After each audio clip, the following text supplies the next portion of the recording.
Tip today, in association with Slattery's of Pecan, your main Peugeot dealer for over 50 years in the Premier County. Slattery'sGarage.ie.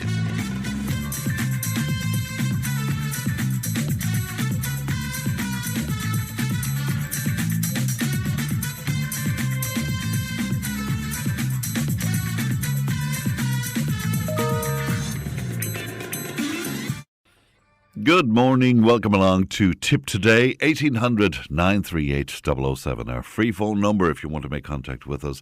And Leanne is producing as usual. Coming up on the show this morning, we'll be hearing from listeners and contributors as they share their thoughts on social housing and the role of the Catholic Church. One of our regular contributors opens up about his personal decision to walk away from the church. Matt takes a closer look at the world's happiest country report, while Muriel brings us her regular wellbeing slot. And our sports editor, Paul, will look ahead to the big game in Prague tonight. So all of that and much, much more on the way. You can text and WhatsApp 083 311 3311. You can email tiptoday@tipfm.com. Let's have a look at the front pages of some of your newspapers. The Irish Independent and the Lead there. Compensation payments swallow up €45.50 out of every €100 a motorist pays in their insurance premium. But insurers take €46 for costs and profits, and that's according to new analysis by the Law Society that accuses them of failing to pass savings on to customers. Let's have a look at the Irish Examiner. And the lead story on the Examiner, the cost of fuel to remain higher for longer. Rising energy prices in the wake of the war in Iran are likely to persist for some time and could be even greater than the 2022 price hikes following the war in Ukraine. That's according to the Economic Social Research Institute. Needless to say, coverage right across the newspapers of very happy Irish fans in Prague ahead of that game tonight. And as I say, we'll be talking about that later on. Also on the Examiner today, the names and addresses of 300 dodgy box users are to be given to Sky in its efforts to tackle illegal streaming of its content, the High Court has heard. And the Children's Hospital. Well, the government has accused construction firm BAM of seeking to blur the timelines for completion of the National Children's Hospital as a further delay was confirmed. I think that might have been the 18th delay, if memory serves me correct. The Irish Times, a wonderful photograph from Prague on the front of the Times, one of the Irish fans with a parrot head. And it looks like they're having great crack there altogether. Also on the Times today, we're reading that consumers are facing months of rising prices as the conflict in the Gulf squeezes oil supplies and fuel inflation. Two leading forecasters have been warning. The Irish Daily Mail, finally. And it's an intriguing headline there. Private jets to get fuel tax cut. And seemingly the government quietly cut excise duty on private jet fuel in its energy supports package, according to the Mail. And while the Taoiseach said that the €250 million in support measures would protect our most vulnerable, the coalition has come under intense criticism from both the opposition and the economic think tank, which said excise duty cuts will likely benefit those on higher incomes. So that's a look at what's making headlines. Would you like to make comment on any of that? And if so, the text and WhatsApp once again 083 311 3311. Now, Stephen Hogan from Carrick-on-Shore was in touch with the show recently to share his frustration about how social housing is being allocated, and he joins me now. Good morning to you, Stephen. Good morning, Frank. Good morning to your listeners this morning. And come on, Ireland tonight. Hopefully we do it. Come on, Ireland. Indeed, we're all looking forward to it, Stephen. Yeah, would you tell us the story? Tell us the story about your home, about your house. Oh, Fran, I'm living in Clonmel 20 years, and I'm only going off my own personal experiences now through social housing there in Tipperary. I know throughout the country and throughout Tipperary, North Tipperary and South Tipperary, housing is a big issue at the moment. Well, it's a big issue for the last 2 or 3 years anyway, it is. But I can only talk about my own experience there. But my own experience is, Fran, and probably a lot of your listeners listening to the same thing are probably going through certain things as well, things as well, Fran. But we were renting privately there for years. We were in the same house there in Clonmel there. And we were living in the house for about 14 years there. We were in Clonmel. and we got a letter of termination, like so many people have done recently there, and we got our 6 months termination, and we had to overstay. We had to overstay our tenancy agreement by 5 months. So we had to overstay because we had nowhere to live, friend. Yes. Because otherwise we would have been homeless, friend. Yes. So and this is we're just for clarity for our listeners, Stephen. This is yourself, your wife, and your 3 children, isn't it? Yeah, myself, my wife, and my 3 children. Yeah. So it is. Yeah. So we were waiting on social housing, like so many people in the country are waiting on social housing, but we're waiting and applying. We're applying through the CBL. It's called the Choice-Based Letting Scheme. It's a new scheme on the county council website. Yes. Yeah. But applying, but couldn't get a house anywhere in Clonmel. We couldn't. We were severely under pressure. We were, My wife works in Clonmel, and my children go to school in Clonmel. I have 2 children going to secondary school in Clonmel. I have another small child, and she goes to primary school in Clonmel. Yes. So you're well established in Clonmel. So you were looking for social housing. What happened then, Stephen? Yeah, so thankfully we did get a social house right now, and we were very grateful to Tipperary County Council. We did get a social house, but the problem we were having, friend, is that after causing severe anxiety, not just me and my wife, but the children, especially, travelling up and down to Clonmel every day of the week, is that we had to move to Carrick-on-Shore. Like my wife, me, and my 3 children, they're from Clonmel. They were born and bred. They're from Clonmel all their life. Yeah. But we have to go to Carrick-on-Shore. Now, Carrick-on-Shore is not a million miles away either, friend, from Clonmel, but it's travelling up and down that road every day of the week. We have to be up at 6:30 in the morning. Now, some of your listeners probably out there listening to me saying, well, just tough it up and crack on with it. That's just part of life. But there is social houses in Clonmel, and they are being given up. But we've been applying for them in Clonmel, and unfortunately we couldn't go on in Clonmel. And your wife doesn't drive, I understand, Stephen, is it? Yeah, that's right, Fran. Yeah, my wife doesn't drive, so I was doing a bit of work, but I can't work now at all, Fran. I'm on the road 5 days a week there between work. I was up this morning now at 4:30 this morning to bring my wife in for work this morning there, 5 o'clock this morning, or 5:30 this morning. And you're doing the school runs as well, I guess, are you? Yeah, so I had to drive from Carrick this morning to Clonmel to drop my wife back to work. Then I had to drive from Clonmel back to Carrick to collect my children, then to leave Carrick then at 8 o'clock to bring my children back up to Clonmel. It's a lot of pressure. And with the cost of petrol and diesel at the moment, that must be adding to that's another debate. That's another debate again, Fran. Yeah, but it's costing the bones of £100 a week there, if not more, on diesel, Fran, a week, just driving up and down to Clonmel every day. And do you have any say? How does it work? Because I'm not too sure. I know about that system where you go online with the local authority and you can have a look and see what's available. But there were no houses available in Clonmel, you're telling me. Is that it? That's what we were told, Fran, yeah, but I do know that we did have help off a local TD, and the local TD did help us out a big time. No, he did end up getting us a house in Carrick-on-Shore, but we were told there was no social housing being given out in Clonmel, but we were applying. We got a notice of termination in January 2025, and we got our new house in Carrick-on-Shore in November 25. But between January 25 and November 25, we've been applying on CBL for council housing in Clonmel, and there were houses up on the choice-based letting scheme, and we did express our interest in the houses, but unfortunately we weren't afforded the opportunity to get one. And Stephen, do you understand, because I don't, so do you understand how the decisions are made around social housing? To be honest, Fran, and be honest to your listeners, a lot of your listeners probably will know this too. Your hands are tied to a certain degree. You can't do much, Fran. A house will go up on the CBL, the choice-based letting scheme.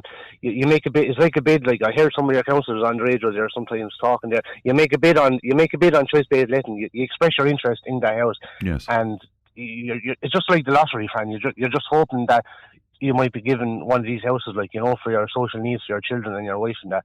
But it's restricted. You're restricted to what you can do. You can't do much, Fran. If you can only express your interest. You can only send an email, you can send a letter, or you can call into the people in the county council and talk to them. But 9 times out of 10, you don't really get talking to anyone. You might get talking to somebody in the homeless section.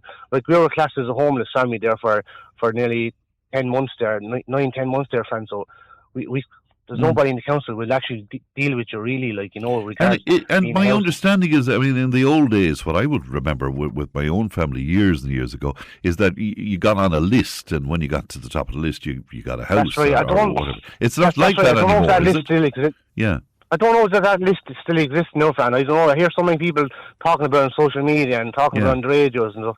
But this new thing that's on the county council website now, this choice-based letting, that's the only way you can express your interest in the housing. Yes. But after causing our family severe anxiety now with the last year anyway, Fran, if not more, like, you know. Yeah.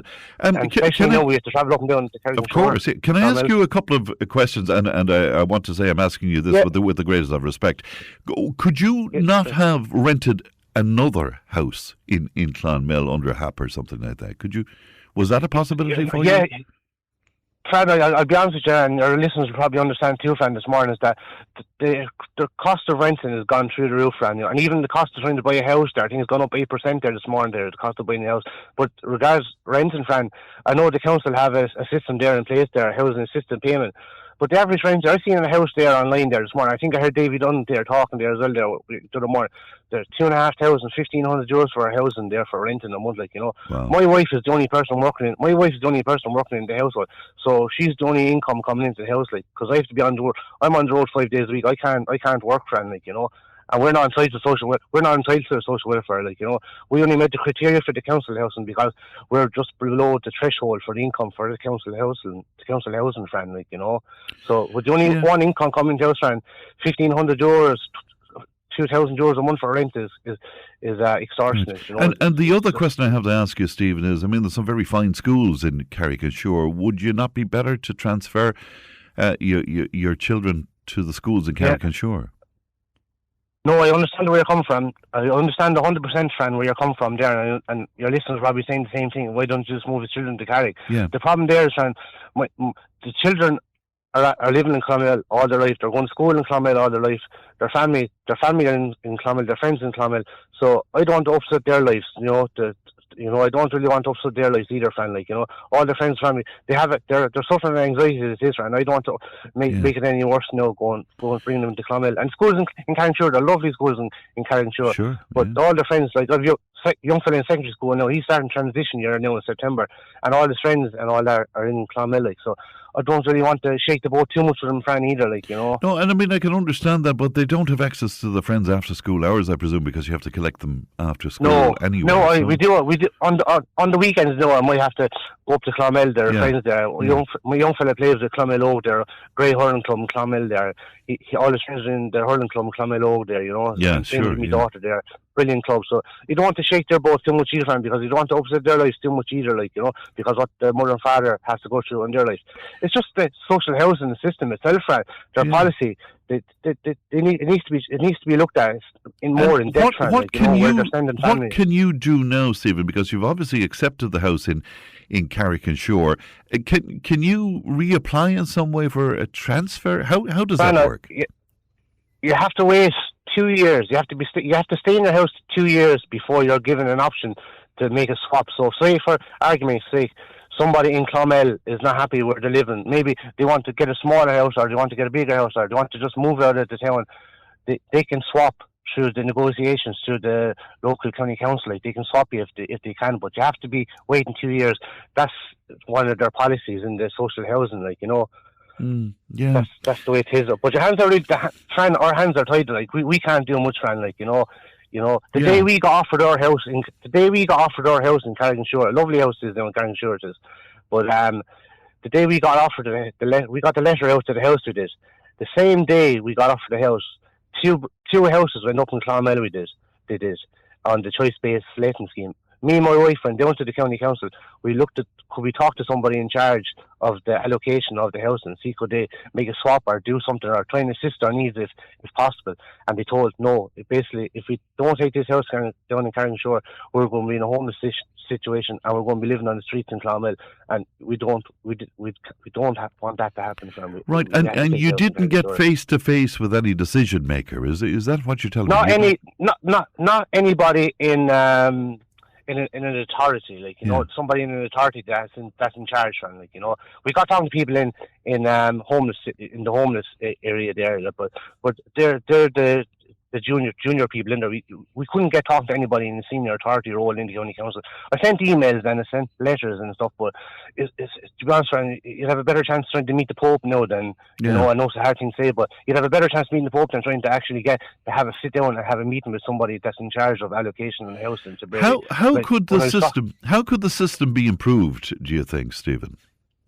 Fran, I'll be honest, I'm only a small fish in the big pond, like, you know, our hands are really tight, like, that's down to local councils and TDs and try and put influences on the Tipperary County Council. Like, regards allocating houses, like, you know, we were told, me and my wife, we went into the County Council office in Tipperary County Council, and look, the majority of people in Tipperary County Council are lovely people to deal with, they're nice people to deal with, but the problem is when they're allocating people housing, social needs, we were told that we're not here to accommodate your social life. We're here to accommodate your social housing needs. But I said to the girl, I said in the homeless section in the county council, I said, my children go to school in Clonmel, my wife is in Clonmel, our life is in Clonmel.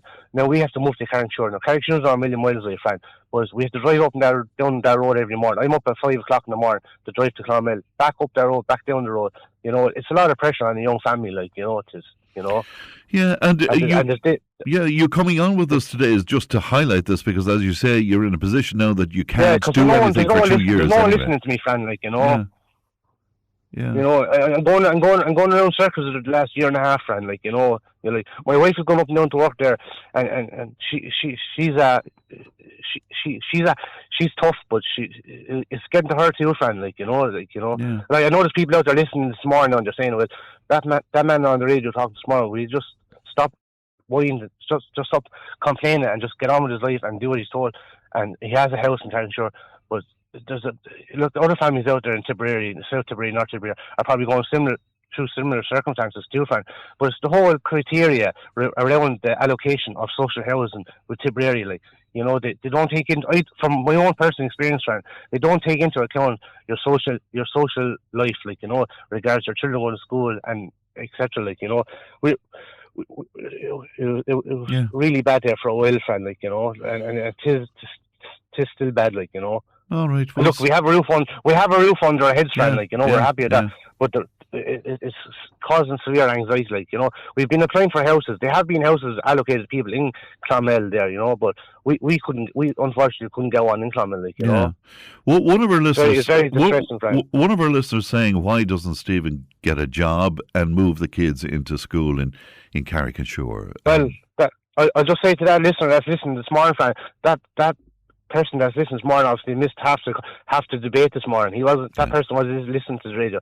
You know, he wasn't listening at all. The reason I can't get a job, you have to be available. You have to be available. Yeah, the reason I can't get that job is because the reason I can't go work. I worked in the army for 17 years. I worked in the defence force for 17 years. And now I can't work now at all because I'm telling that person that I have to drive up and down the Clonmel every morning with my wife to work and my children to school. Like, you know, like most jobs start at 8 o'clock in the morning, 9 o'clock in the morning. I can't do that. Like, you know, and then I have to collect the children at 2:45 from school there and 2:30, Fran. Like, you know, so it's very distressing, Fran. Like, you know, I'm sure it is. I'm sure it is indeed. Well, Stephen, you know, thank you. And the cost of rent, Fran, is gone through the roof, Fran. So even to rent privately is too expensive, Fran. Like, you know, a lot of people have been saying, listen to that as well, Fran. Okay, well, we put it out there. We'll hear what other people think about that whole allocation of social housing. Probably some more people are probably in the same situation as well, Fran. But if we don't highlight the situation, nobody will listen, Fran, because I'm going around in circles for the last year and a half, Fran. Well, that's for sure. You look after yourself, Stephen, and we'll put it out there. We'll see what we get back on this. Is that okay? Thanks for listening. My best to you and your family. Thanks, Stephen. Thank you, Babadju. That's Stephen in Carrickshire. 1800 938 007.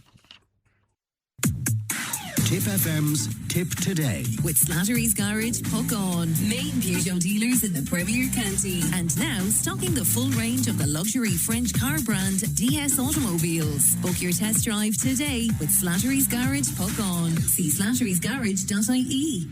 Tip Today, in association with Slattery's of Pecan, your main Peugeot dealer for over 50 years in the Premier County. slatterysgarage.ie.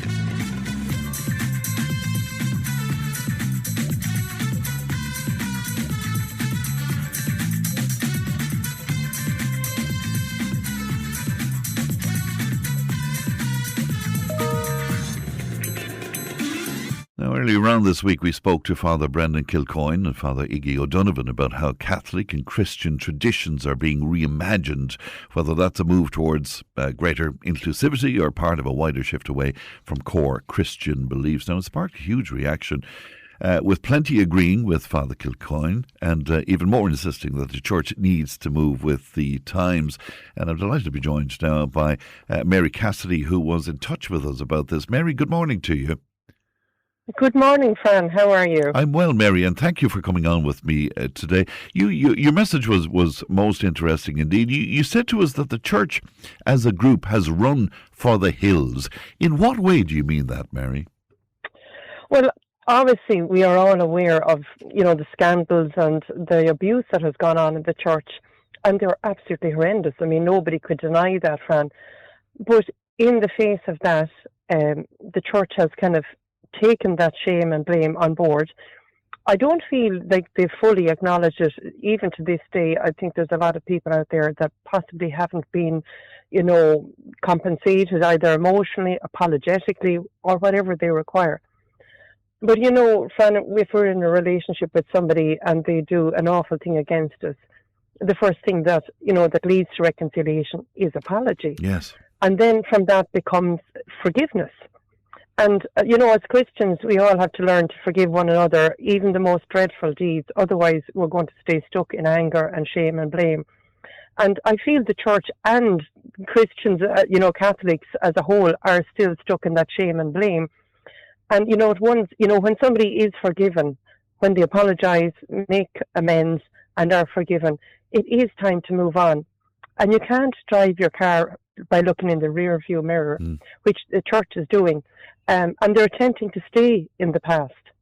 And the only way forward is to acknowledge that we have the divine masculine and we have the divine feminine. And that issue is being ignored by a lot of priests and the hierarchy in the Church. And at the end of the day, Fran, once we're baptised, we are all on equal footing. And I cannot understand how even, the Church is dying a death. During the lockdown, it did run for the hills. It shut its doors when it could have been a sanctuary to many, separating, sitting in different seats and so on. It really, since the lockdown, I feel the Church has abdicated its duty and responsibility to the citizens. And as far as I can see, the beautiful priests that were speaking the other day and offered their opinions, shy of that I don't see any leadership in the hierarchy. I don't see any great visionaries. I don't see people coming out, whether it's the cardinals, the bishops, or the Pope himself. They're very mild. They're very shame kind of ridden. And, it's time that they shed that cloak and stood up for what, Jesus Christ and what we all want: love, light, healing, peace, unity, harmony, and forgiveness. And I don't see that message being shared. To move on to that sort of church, Mary, is there a need for more apology and people to stand up and admit completely it was wrong? And sometimes, of course, we're hearing about the financial aspect of this, where the church and where various different congregations are holding back on monies, for example, that might be paid out to people who were harmed. Would that be the point from which they could move on, if that was acknowledged and they did their best to compensate people in some sort of fashion? I do very much believe that. And when you see women from the Magdalene laundries, Fran, that their compensation is being held out while they're dying off, they're getting older and dying off. Like, that is a moral irresponsibility. Yeah. How can you preach justice, forgiveness and peace on one hand and speak out of another mouth and hold back on the funds? Those women, for instance, just to use those as an example, suffered horrendous lives, horrendous experiences. Never earned a proper living, never got a pension, and fell between the cracks of society and, were abandoned. And in their, now the doors have been opened on those awful facilities, and even in their aging and sickness, they're being ignored and not being compensated. And if the church or the organisations who cause such suffering could be honest and decent, put their hands up, pay out immediately, and stop causing this further suffering, I think they would win the congregation over when they are, taking action, positive action, and being honest and fair. And do you think at that point then they could put their head above the parapet again. I do think so. Yeah. And I also think it's time they start ordaining women. Yes. It's time they allowed marriages of either same sex or opposite sex, heterosexual, homosexual. It shouldn't matter, because love is love at the end of the day. And that's what, as Christians, that's what is the essence of our faith. But it was only And the it's other day nothing you had the else. Bishop of Down and Connor coming out and saying, well, Pope Francis shut the door on that, essentially. So, Well, if you don't have the advocates on the ground, driving forward what the people want. Yeah. And, the church is dying on its feet because, we have male, we have female, we have women and men. And if you honour only one side of society and dishonour the other side, you're going to have imbalance. Mm-hmm. And we've had an imbalance for the best part of 2,000 years, which, by the way, Fran, wasn't what Jesus intended. He spoke to the women at the well, the prostitutes, the tax collectors, the people that, the Jewish hierarchy wouldn't have spoken to in those days. And he was an advocate for the downtrodden, for the women, for the children. And that message is very simple, but it's really profound. And that has been lost in bureaucracy, in hiding the truth, in hiding the messages, in disseminating, books from the Bible, removing facts, removing truth, and, running a paradigm of that the man is powerful. And men should be honoured, but women should be too. And would you explain something you said to me at the beginning of our conversation when you spoke about the divinity of the masculine and the feminine? What exactly do you mean by that within the church, Mary? Well, they have run a program that the man is important. Look at the hierarchy. It's male priests, male bishops, male cardinals, and obviously male pope. But where do the women get a role in the church? They're good for making the tea, arranging the flowers, shining the church seats. That is actually not good enough for women. And at this stage, you're going to create frustration, anger, and dissatisfaction when there's an injustice. And that is an injustice. How can you preach justice and be unjust to one half of society? That makes absolutely no sense. And the tragedy of it is, Fran, that women have been sedated into thinking that's acceptable, that they're grateful to iron the altar cloth. And I'm not diminishing that. My mother was in the altar society, and it's very much needed. I'm not diminishing that. But why are intelligent women who wish to go forward to be ordained, why are they not being honoured? Why are they not being, brought along as well? You cannot, if you don't have a holistic approach to any business, home, institution, organisation, or relationship, you will never have balance, you will never have health, wealth, or fortune, and certainly not love, because somebody will be suffering. And the church is suffering because they're not moving with the times. Can I bring you in on the other aspect of the conversation with the priests in recent days, which is that reimagining of, the figures of Catholicism, the figures of Christianity. I'm thinking of St. Patrick and St. Bridget particularly here, that they're being reimagined to fit in with this new notion of inclusivity and diversity and all of that. How would you feel about that as a person of faith, Mary? I don't actually believe in rewriting history. We have to honour these figures who are hugely important. Again, we were just speaking about the divine feminine and masculine. And for me, St. Patrick very much represents the divine masculine, and St. Bridget very much represents the divine feminine. And I don't believe in rewriting the truth to suit a programme or an agenda. The truth is the truth. And, I always think of, the children's story, the emperor's new clothes. Yes. Yeah. And the king was, kind of hoodwinked into believing he was wearing clothes when it took a child to say he's actually naked. Yeah. And, sometimes the truth is the truth. And, people need to accept that and show respect for what it is and stop twisting things to suit their own programming. If they have a program that's out of kilter, that needs personal healing, that needs awareness, that needs to be repaired. But it should not be foisted on the general public in order for them to bully people into agreeing with a kind of a very small-minded mindset for them to honour what they think is right for them. We can't all be wrong, Fran. Funnily enough, it was Father Brendan Kilcoyne, who comes from the more conservative side, I suppose, of the church, who said to me the other day that he can see green shoots out there, Mary. Can you see anything that might be leading you to believe that there's a future for the church and that there may be growth? There is, well, it's an interesting organisation, and I'm not church bashing. There's many people in my family in the church, and my faith is hugely important to me. But, like there's no organisation, if you look at politics, they want a percentage of women. If you look in, entrepreneurship, there's a great percentage of women that are really powerful, dynamic entrepreneurs. It is the only organised, say in the Christian world anyway, I'm not talking for other faiths, but that the CEOs are all male. Like that in itself, there has to be some self-examination on their part to say, okay, this is actually not correct. This is not representing society. Even we see co-ed schools, the boys and girls thrive better because they're a reflection of how society is, of men and women.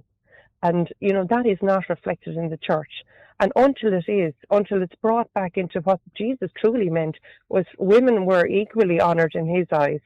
But the church ran a program since the Council of Nicaea in 325, removed a lot of the books from the Bible and decided they'd carry on sort of the patriarchal system of the Roman Empire and the Jewish culture, the fathers of, which was the way it was, that was history, and that was across the world.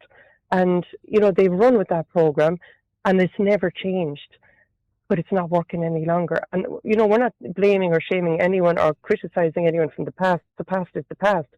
We just have got today, and now we have to deal with today. And today, yes, there may be some green shoots. We have lovely people coming from abroad that are, embracing the Christian faith and carrying the flag for us. But we have lost faith because I feel we have no leadership, and it's wonderful to see some priests putting their hand up and saying, yes, we're really sorry, what happened, but it needs to be right at the top. If there's right at the top in anything, Fran, it'll be at the bottom. Well, Mary, I do see fascinating, hope, but it'll take time. Fascinating conversation and very eloquent, Mary. Lovely to talk to you today, and thank you for coming on with us. Thank you. Good morning to you. Thank you, Fred. That's Mary Cassidy speaking to us there. How do you feel about that? 1800 938 007. Now, Lottie, and where that conversation with Stephen was concerned at the very top of the programme, one person saying we all have to get our kids to and from school.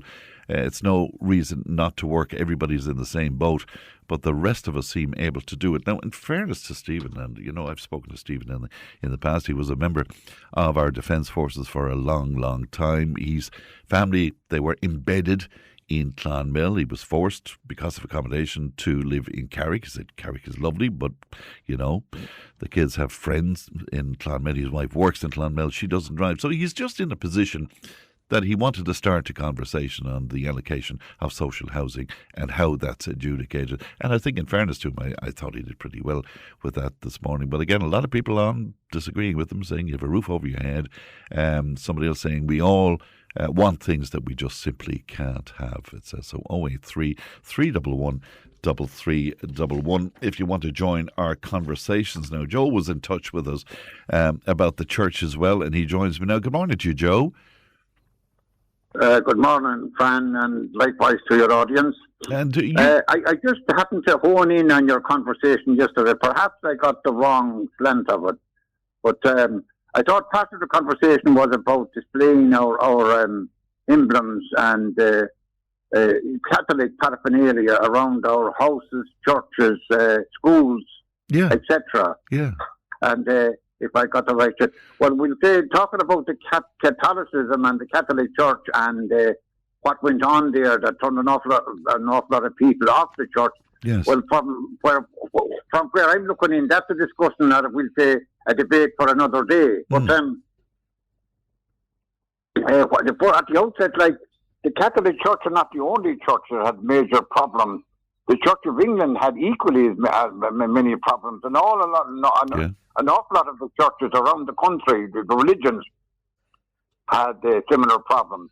But what I want to hear there this morning is to talk about what we're doing about Catholic emblems in our schools, hospitals, and I'm referring basically to what we have in every house: the Sacred Heart picture, the Child of Prague, the Virgin Mary statue of, and we'll say the crib at Christmas, and so forth.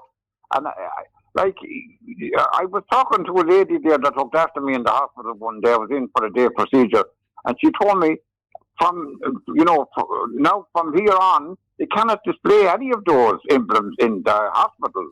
Mm. And it's because of inclusive, to be inclusive for everybody. Yes. And I just shudder like how we're ready to please everybody. We're ready to please everybody, but thinking our own 2 feet, And what do you think should happen? Do you think the tradition of displaying Catholic emblems or Christian emblems in our hospitals, should that continue on, even though we've become a far more diverse society?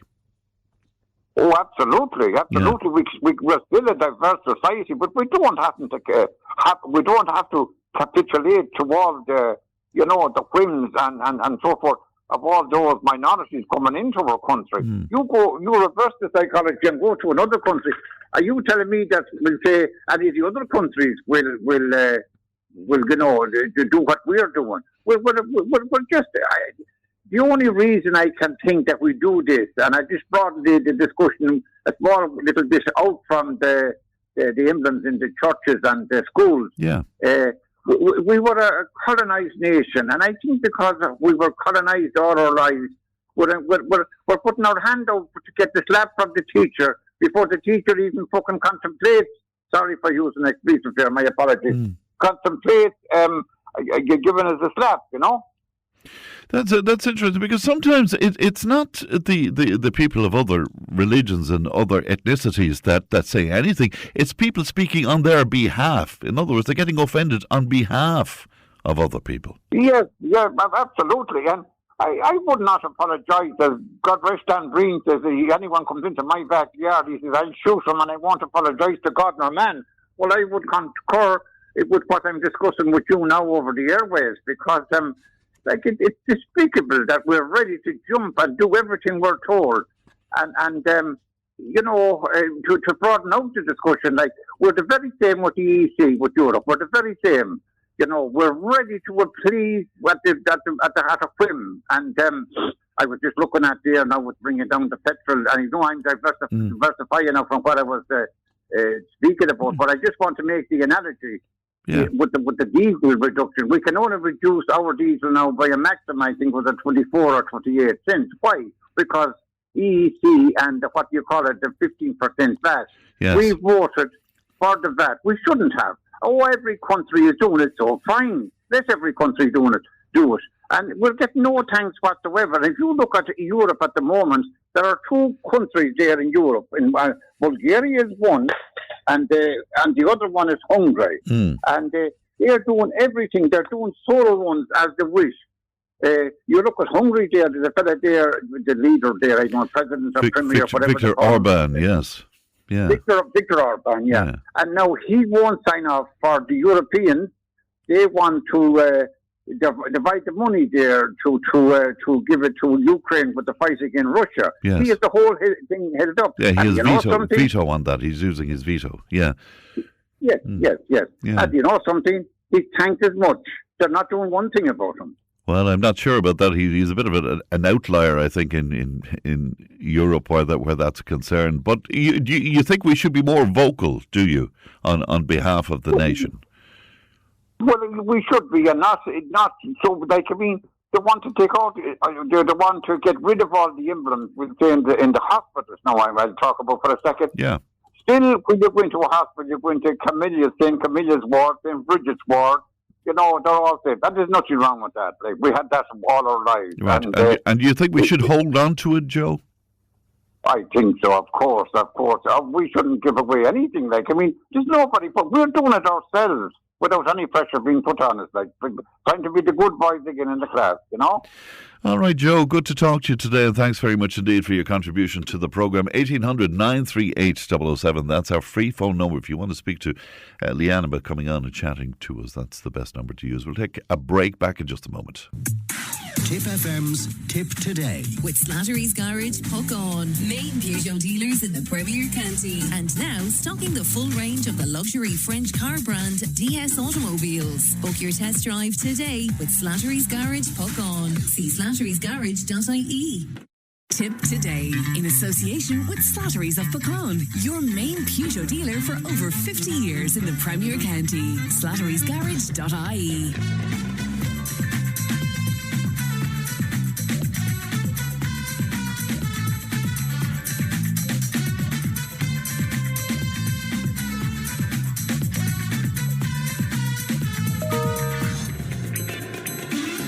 Now, a caller on to say, Fran, I'm a lady myself, but I wonder why women are always cribbing. Women have the greatest role of all, bringing life into this world and raising them to be the highest regard. You never hear men complaining that they weren't born a woman, but you always hear women complaining that they aren't a man. Nothing is enough for them. I didn't get that from any of the conversations. It wasn't women wanting to be men. It was women, I suppose, wanting to be recognised in the church, and women wanting to be equal in the church. But there you are. Thank you for your comments. 1800 938 007. John joins me. Good morning to you, John.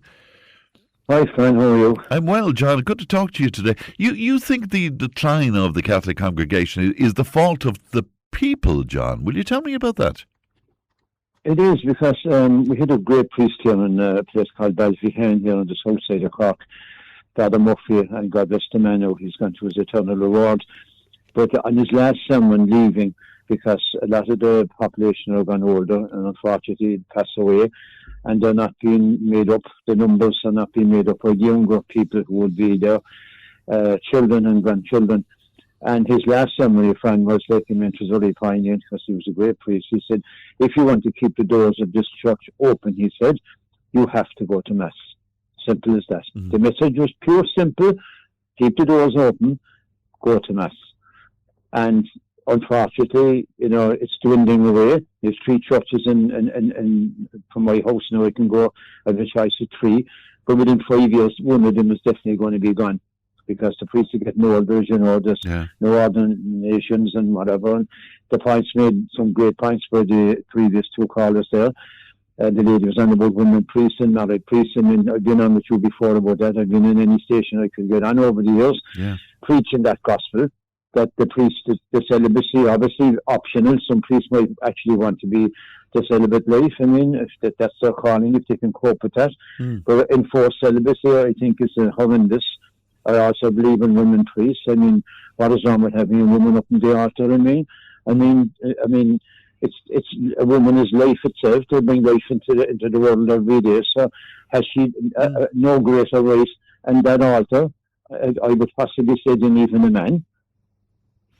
Yeah, I'm interested in your view on this, John, and forgive me if I'm incorrect, but from our conversations over the years, I would have seen you as the conservative wing of the church, if you know what I mean. So even coming from where you are, you still believe that the church needs to move on.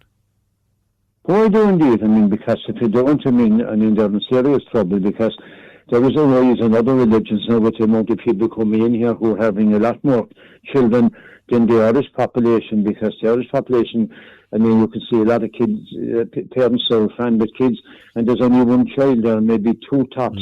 I mean, whereas the people coming in, who the mothers don't work, they stay at home, they have 5 and 6 kids. Like, I mean, if that goes on, our birth rate is already dropping.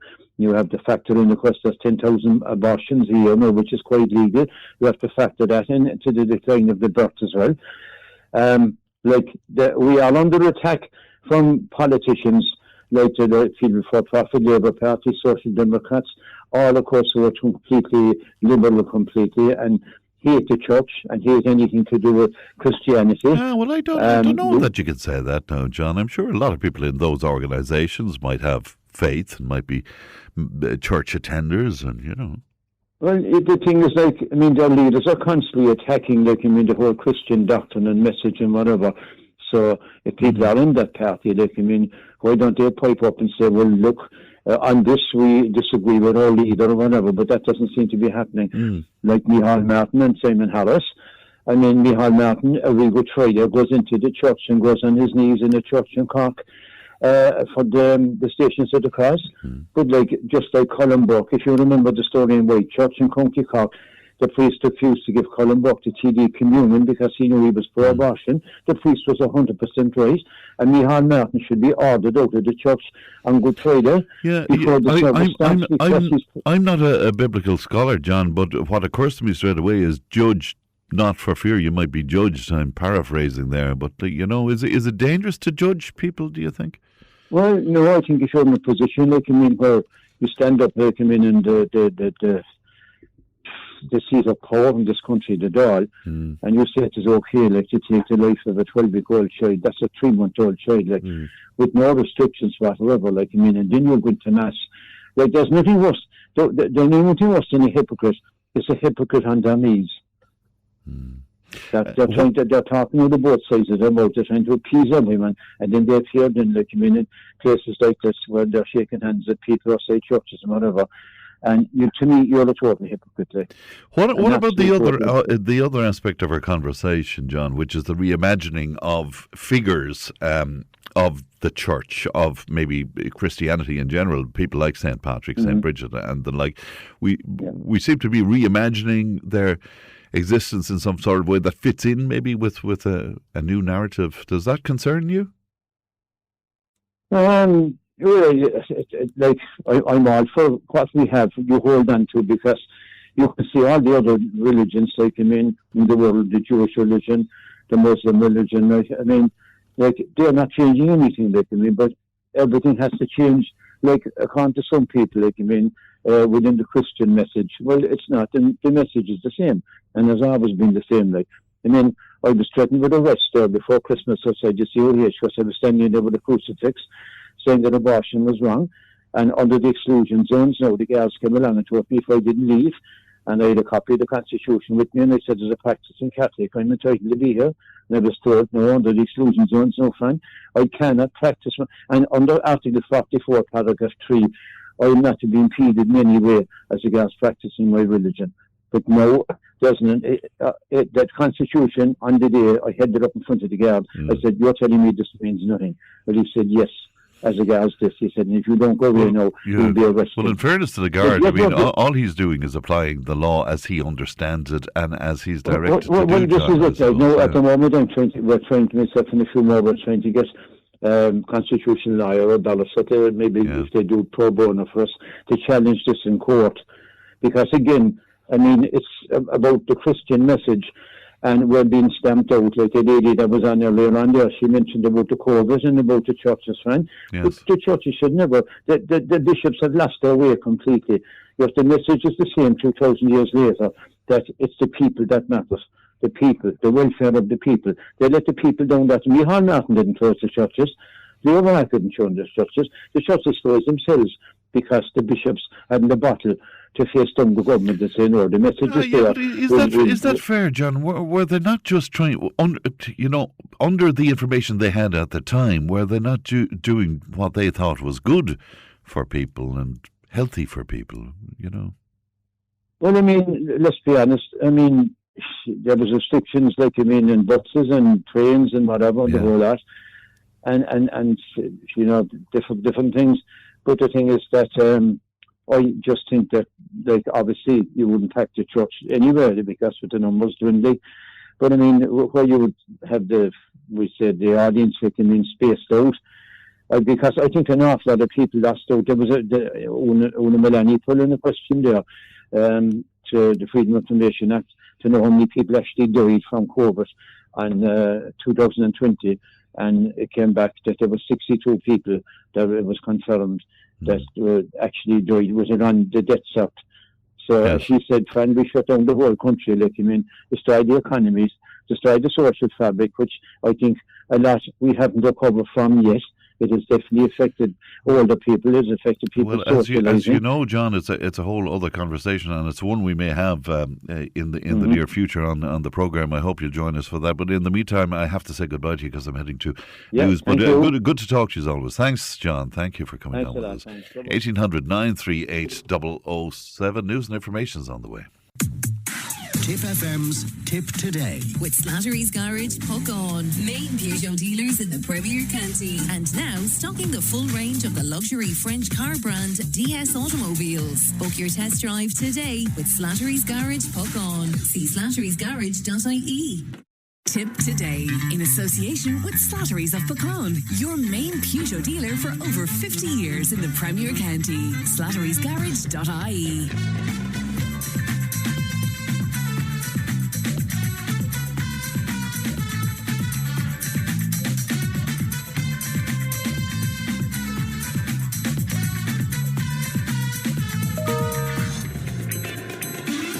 Thanks, Pat, and you're very welcome back to Tip Today. 1800 938 007. The text and WhatsApp is 083 311 3311. As ever, we'd be delighted to hear from you, however you might decide to make contact with us. Now, over the past few days, and in fact the last hour of the programme as well, we've been exploring the role of the Catholic Church in Irish society and how it's changed in recent years. But what about those who have decided to step away from religion altogether? Well, regular contributor to Tip Today over the years, Paul McCarthy, was in touch with us and joins me now. Good morning to you, Paul.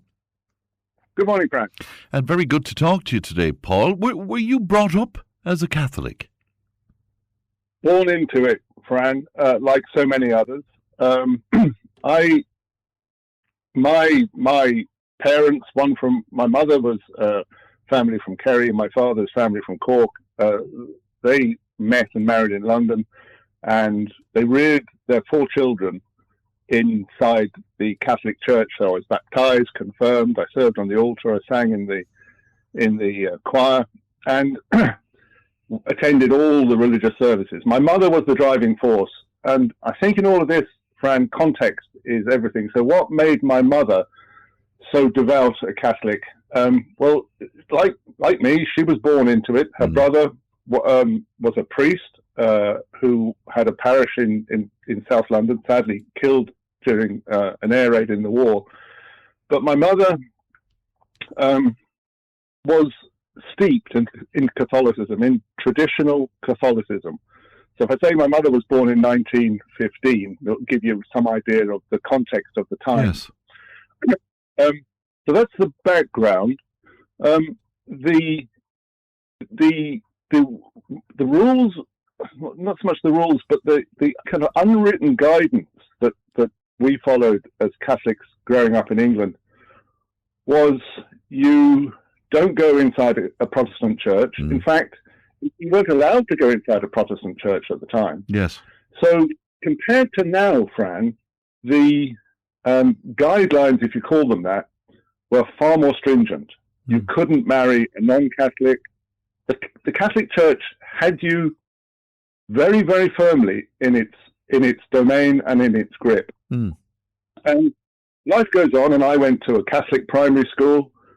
I played with my Protestant neighbours when at home, kids, and I went to a Catholic secondary school. And there's nothing wrong with that, Fran, except this. I once heard an expression that a deep-sea fish is so uniformly immersed in its environment that it is unaware of the existence of water. And I felt a bit like that, or kind of subliminally. I didn't really realize it at the time. So what changed? I think when I was around 15 or 16 years old, I discovered science. Now, in all of this, Fran, in all of our discussion here, I do not wish to impugn anybody who hangs on or who holds fast to their faith-based Of course, yes. faith. That I respect it, and this is my personal journey, if you like, and what I did and what suited me. So around 15 or 16, a great man, Father Andrew at school, introduced me to science. And in a strange way, Fran, it was ironic because he was a very, very kind priest who taught in the school. And by introducing me to science, he kind of undid the bonds that bound me inside the Catholic Church, because I began to realize that I said to myself, well, where did this religious organization come from? This faith organization come from? Catholicism. And I was born into it, Fran. If I'd been born in Kenya or in China, I wouldn't be a Catholic. Sure. Yeah. So that was the first penny that dropped. It was a chance of birth that made me a Catholic, nothing else. And I took this up with some of my teenage friends, and they said it was almost heretic, because all my teenage friends, of course, were Catholics themselves.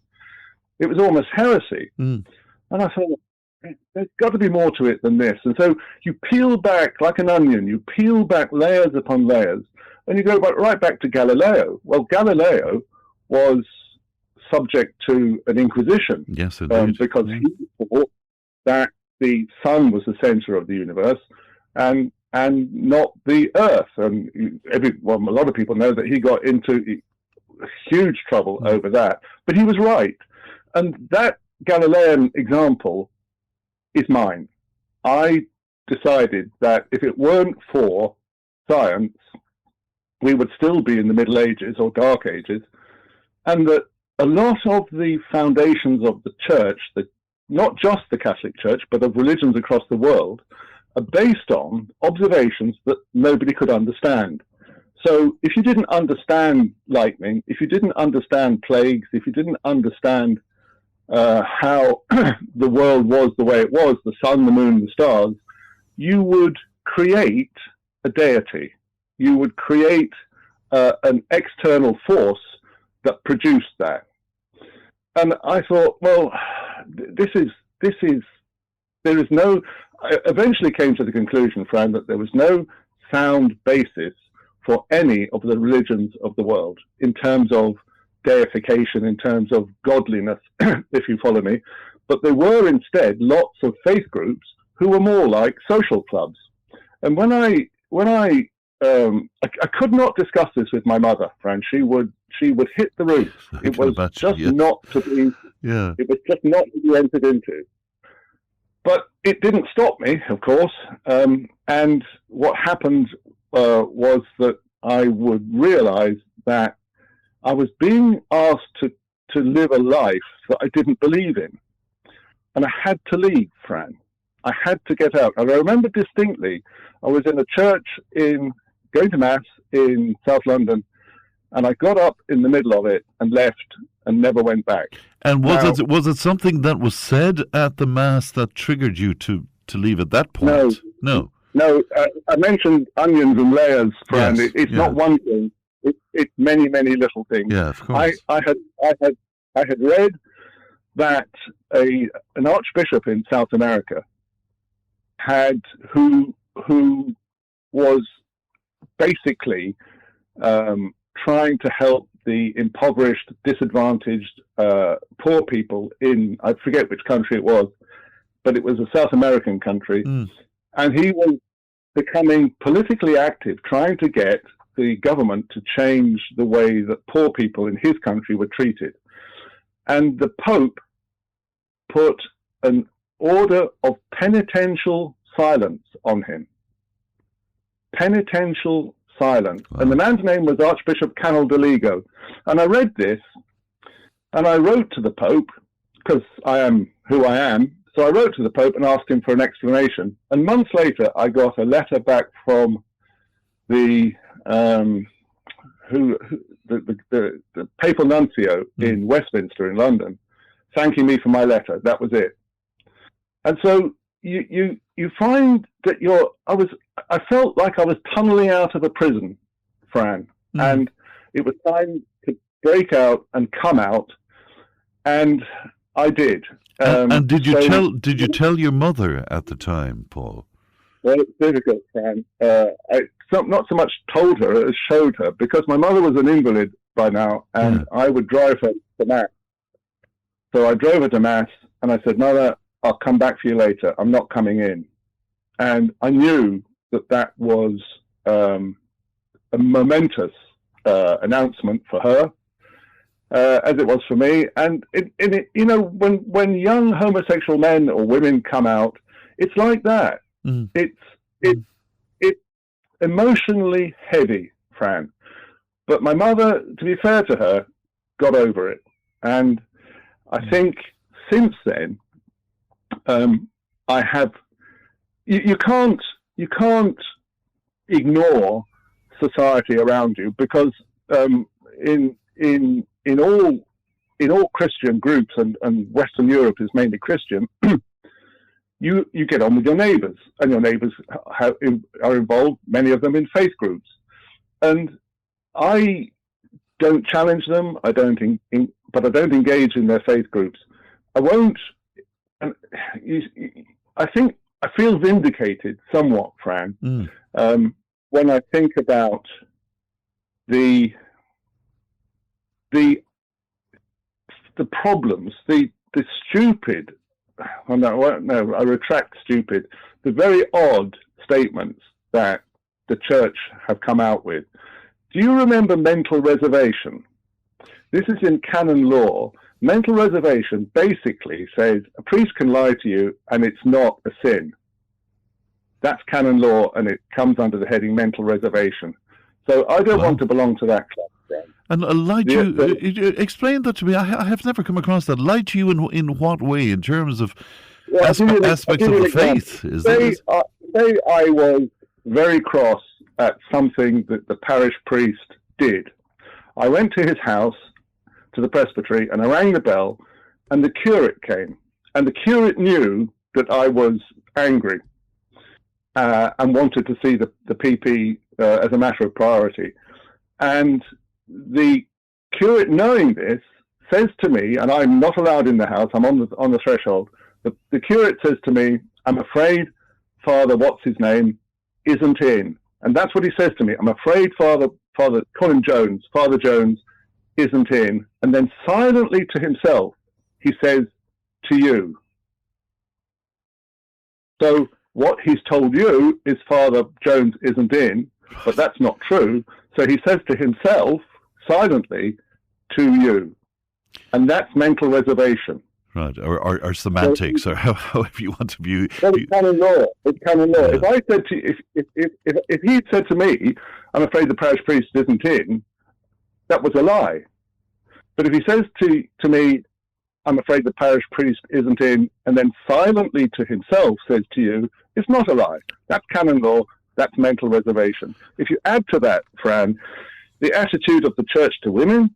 The Catholic Church now I'm talking about, to women, the mother and baby home, all of that, if you add their attitude to sexuality and morality around that, and you had the very, very eloquent woman on this morning, Mary Kennedy, was it? Mary Cassidy, yes, yeah. Cassidy, I beg your pardon. She articulated a lot of this. And then you add the what everybody knows about the abuse of children, and this goes on. And those are only the things we know about, Fran. So I feel strongly disinclined to have anything to do with the Catholic Church. And could I put it to you, Paul, that there are quite a lot of scientists who would be men and women of faith, for example, and I'm no scientist, but my understanding is that, the Big Bang, that's supposed to have kicked everything off. What happened before that? And when certain scientists examined that, they would come up with this notion that there has to be a greater power somewhere. There has to be something else out there. What do you make of that? That's bad science, Fran. That's what I make to that. In science, you need to be aware that there are things that you might never understand.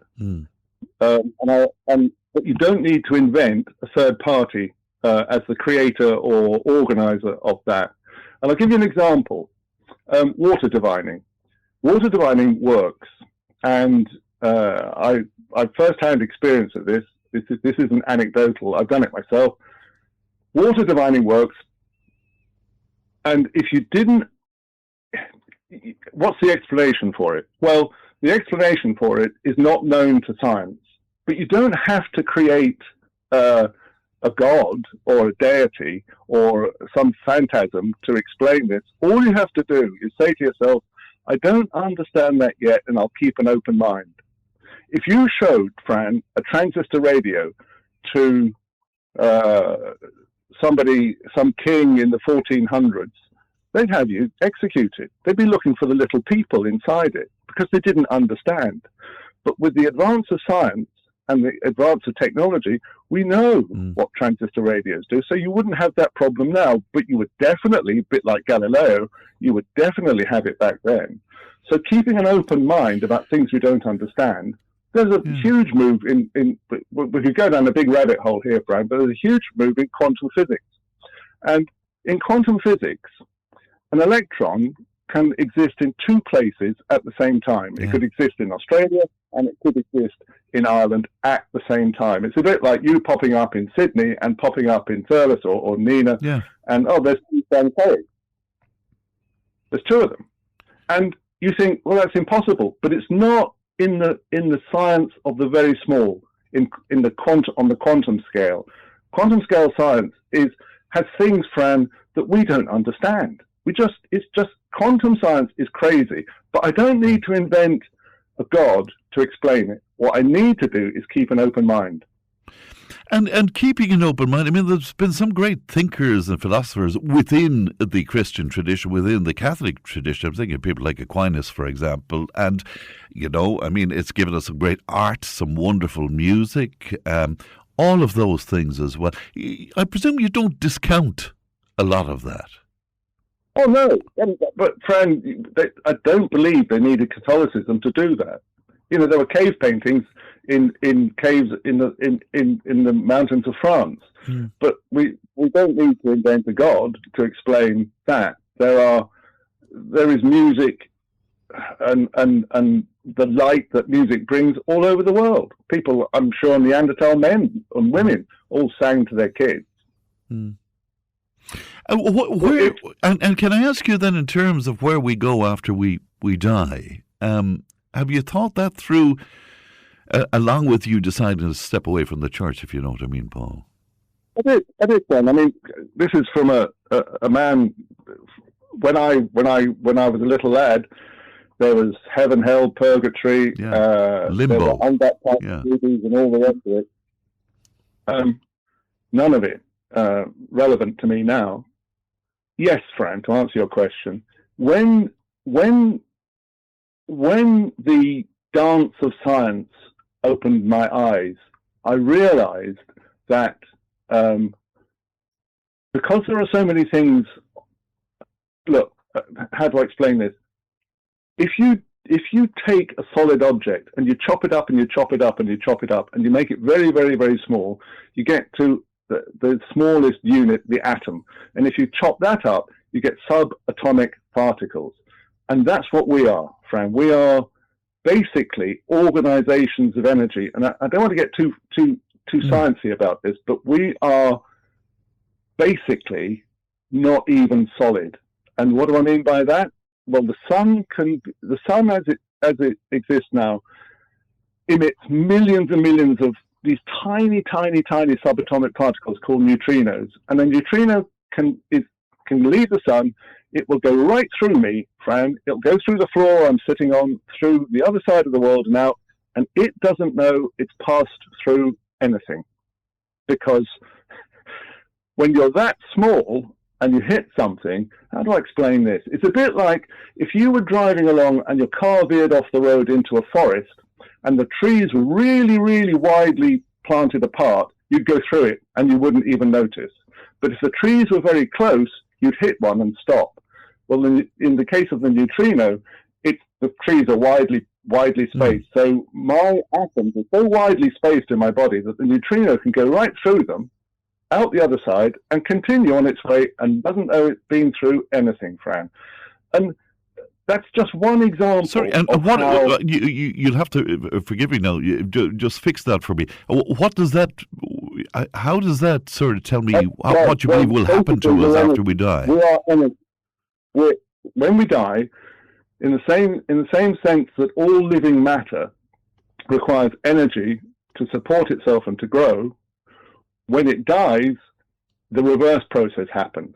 All that matter goes into energy. And this is old Einstein's equation, E equals mc squared. Energy, E, equals matter, m, and c squared is the speed of light squared. So Forget the speed of light squared. Energy is proportional to matter. So that when we die, the m part of matter goes back to the E part of energy. So we just return to energy. That's it. So is that ashes to ashes, basically? Is that? Yeah, pretty much, Fran. Yeah. I'm not out to convert anybody, Fran. This is what I hope to represent to people, a rational explanation of why I am the way I am. And can I ask you, Paul, when you made the decision to step away, firstly, was there a sort of a void in your life? And, like me, do you sometimes envy people with very strong faith? Yes, to both questions. Yes. Tell me about the void. Tell me about the void, first of all, that was left. Well, it's like me. I mean, I used to see my mum after Mass, and she'd be talking to Mary Doherty or Mary Geergan. It was a social club, you know, and there is a lot, if you took away the social aspects of traditional church-going Catholicism, I don't think it would be so attractive to people. So, but once you get over that, that's easy. Do I wish? Have I ever gone and thought and prayed to a God? No. What I do when a few rotten things have happened in my life. I mean, I've been on the program before, and my wife and I had a stillborn baby boy, and I went on air with you and talked about it in a way of coming out, Fran. Yeah. And when those terrible, horrible things happen to you, if I had been a traditional Catholic, I would be beating my breast and saying, "Oh God, Jesus, why did you abandon me?" But because I wasn't, it actually helped, Fran. In what way? Explain that to people. In what way? I didn't have anybody to hang the blame on. Yeah. I didn't have any third party that I could say, "Well, you did that, not me, and you've been rotten to me." I took a very rational, I think, approach to it, and I found out why that little boy died. The cord was too long, and it had wrapped round his neck and throttled him basically in the womb the day before he was due to be born. And so I didn't need a God to explain that to me, and I still don't, Fran. I still don't. It's the victory of rationality over irrationality, in my opinion, although that's not judgmental. That's my personal view. Fascinating conversation, Paul. Absolutely fascinating. And thank you so much for coming on with us. And really, really good to talk to you as always, Paul. Thank you for your time. Take care. Mind yourself. Bye-bye to you. That's Paul speaking to us this morning. I'm sure you'll agree, whether you agree or disagree with Paul, I'm sure you'll agree that it's a fascinating conversation. 083 311 3311. Tipp FM's Tip Today. With Slattery's Garage, Puck On. Main Peugeot dealers in the Premier County. And now stocking the full range of the luxury French car brand DS Automobiles. Book your test drive today with Slattery's Garage, Puck On. See slatterysgarage.ie. Tip Today, in association with Slattery's of Pecan, your main Peugeot dealer for over 50 years in the Premier County. slatterysgarage.ie.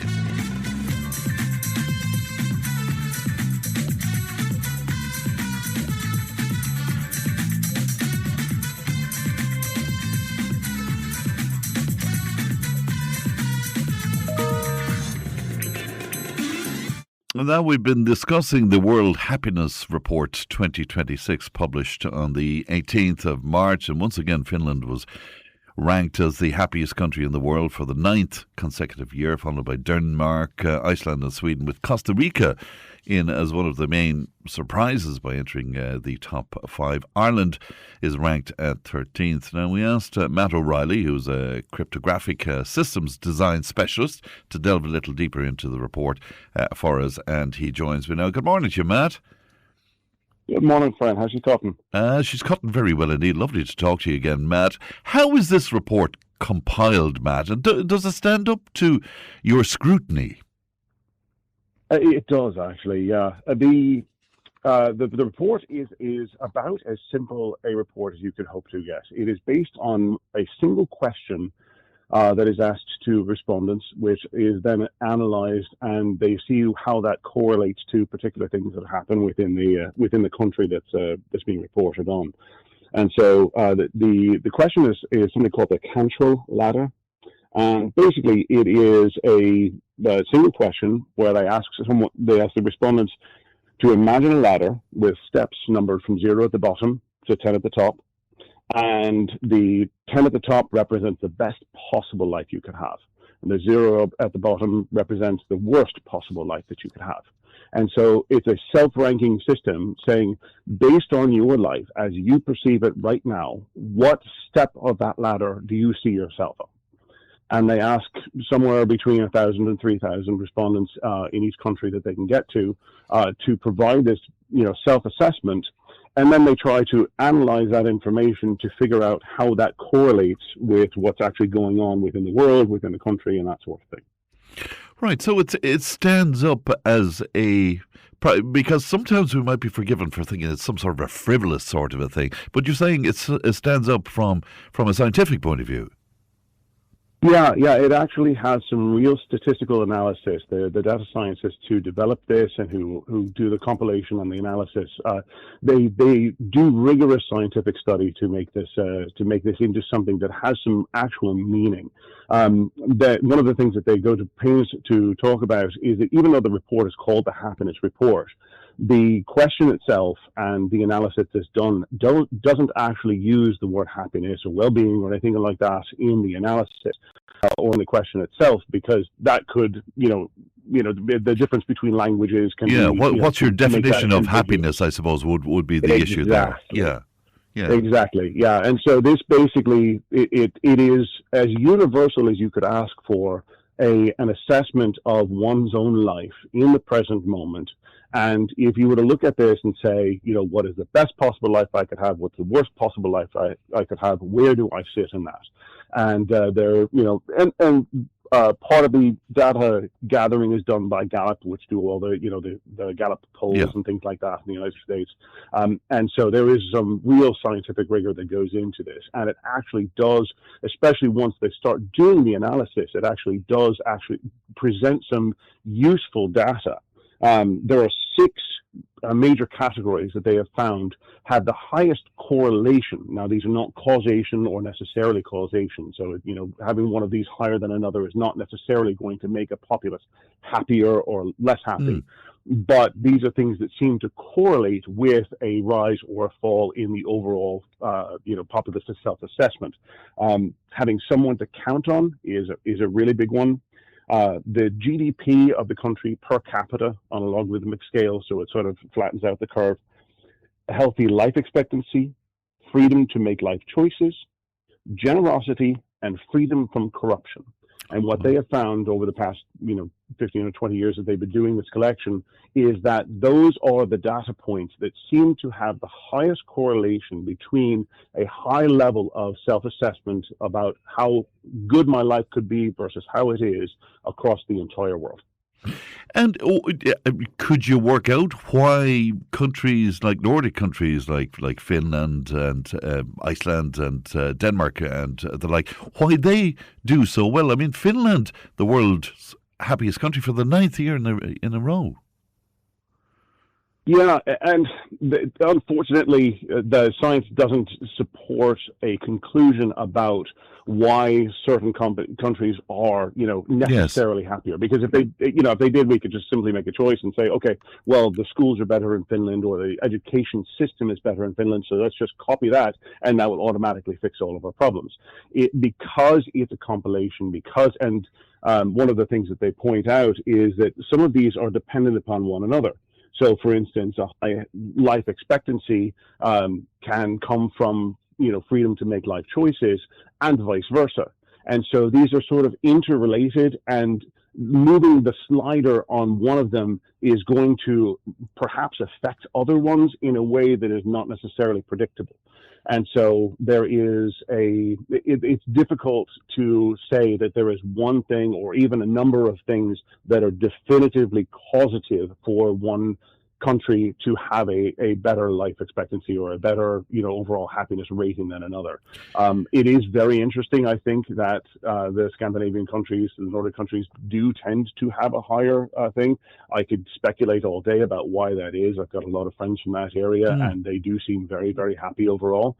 But by that same token, I know a lot of happy Irish people. I know a lot of happy Americans and Canadians and South Africans. So it's tough to say why any one thing might the linchpin that creates a happier society. It's not very scientific, but is there such a thing, I wonder, as a kind of a national personality? And if so, does that play into it? Because with our weather here, for example, Matt, do we tend to be a little melancholy and for example, and the German people are often labelled as being, humourless and the like. Is there such a thing, do you think, as a national personality? And as I say, does that play into this? I think to some degree, it's not necessarily that there is a national personality, but the environmental factors and things like that go into that sort of piece, that go into the shaping of the people that live in that environment is going to have an effect sort of, somewhat universally to the people that live there. In the same way that someone who lives by the equator is going to be very accustomed to, all year 12-hour days. And they're going to be accustomed to warmer temperatures and less swings in temperature than someone who lives closer to the poles. And so that is going to necessarily say that someone from Kenya or from another equatorial region is going to have some similarities with other people in that same region. Someone from Ecuador, someone from Kenya might have some very similar things that might surprise them, in the same way that someone from Nunavut in Canada is going to have some similar experiences as someone from Lapland. And so the environmental factors, be they economic, resource, weather, obviously a huge factor in Ireland, are going to have a measurable effect on the populace as a whole. Yeah, it's most interesting. When Leanne first presented this to me, I thought it was one of these frivolous kind of magazine-y type things that you'd see thrown out there every so often. But you're telling us, Matt, and with your background, we must listen. You're telling us this has a very real scientific background and a credible background to it. It provides useful data. Yeah. And I think that's the best thing that you can hope for. And how can that data be used then, Matt? What can we do with this?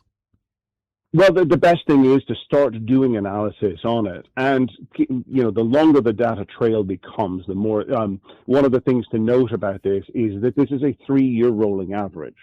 So last year's, Ireland moved from 2024, it was at 17th, to 2025, it became the 15th. 2026 now we're at 13th. So we've moved up 4 spots relative to the rest of the world. But the average, reporting score for Ireland has not changed all that much. We're between 6.5 and 7 pretty much across the board and have been for several years. And so absent a large change in the quality of life with the perceived quality of life within Ireland, we're not going to see a whole lot of difference in Ireland's overall, numeric score, but the relative score based on the other countries that are in it, I think, as sad as it may seem, is that it's not that Ireland is getting better. It is that some parts of the rest of the world are getting that much worse, that much more quickly. I think that the next year, 2027, is probably going to be even more interesting in terms because we're going to see changes from 24, 25, and 26. Most interesting. Matt, thank you so much for spending time with that for us and coming up with an excellent analysis of it. Good to talk to you, Matt. Thank you. Likewise. Thank you. Good indeed. That's Matt O'Reilly there. Matt is a cryptographic systems design specialist, and he looked at the World Happiness Report 2026 in depth for us. We'll take a little break. Back in just a moment. Tipp FM's Tipp Today. With Slattery's Garage, Puck On. Main Peugeot dealers in the Premier County. And now stocking the full range of the luxury French car brand DS Automobiles. Book your test drive today with Slattery's Garage, Puck On. See slatterysgarage.ie. Tipp Today, in association with Slattery's of Pecan, your main Peugeot dealer for over 50 years in the Premier County. slatterysgarage.ie.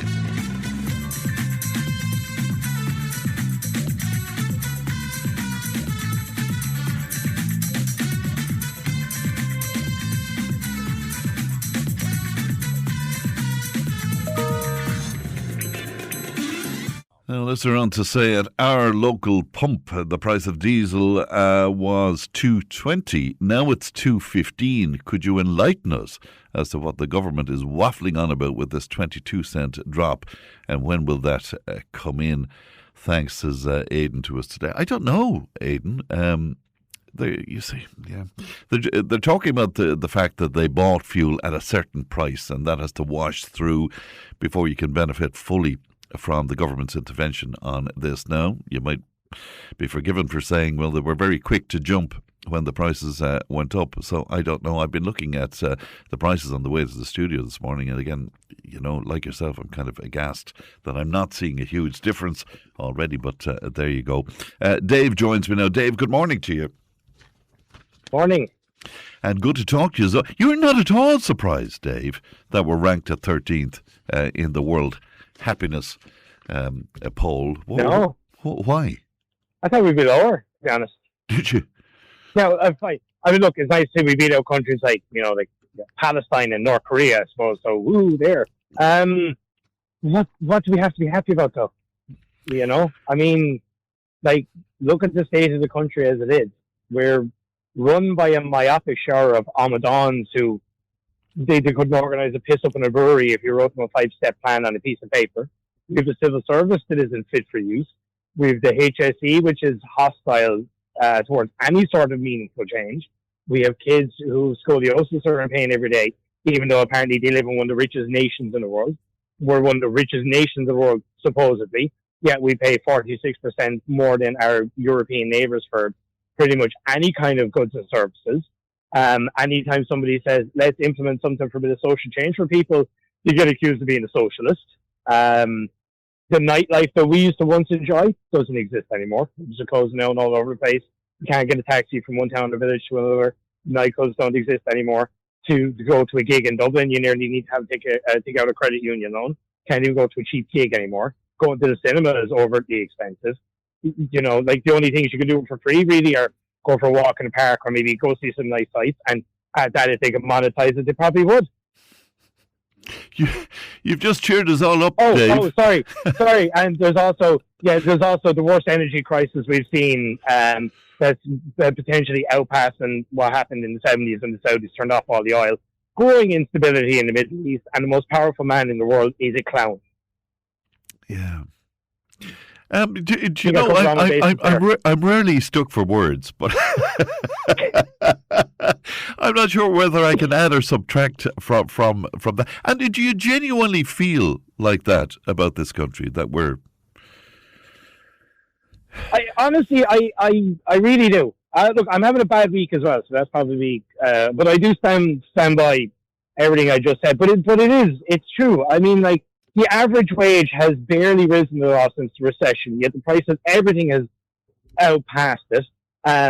We had a general election there recently where people were like, right, maybe we can have some change. Who's the opposition party? Sinn Féin. Oh, crap, they're going to bankrupt us. Right, well, let's just everybody get out and vote. Then you have the same gacks who prop up the end of a bar telling you all the answers to life's problems, and you say to them, well, did you vote in the election? Actually, why would I bother? Do you know? Like, there's this massive general sense of just apathy towards stuff. People seem to have given up before they even tried to start, and it's like a perfect example for it. I have two kids born 12 years apart from each other, and I can tell you right now, my first child, it was I was on barely above minimum wage. We're getting whatever the equivalent of working family payment was back then. We were renting out a new build house for €120 a week, and our friends were telling us, geez, your rent's fierce expensive. Now, this is 16 years ago. It's not exactly that long ago. Yeah. We still had two cars on the road, and we had a fairly active social life. We could afford to get by. Now you people say, well, if you want nice stuff in life, you should have two jobs. You should not live in a wealthy nation and have to work two jobs just to survive. You know, like, rents are insane. Like, when we moved into our first house, you could have moved into a house on the Monday, moved out again on the Friday, and moved into another house, and you could have just leapfrogged like that for weeks and months. The country was awash with place. Now we have younger people who are trying to start a family. Like, the average age of a woman having a child now is like between 35 and 39. And the reason they're doing that is because they need to be secure in a home and a career first.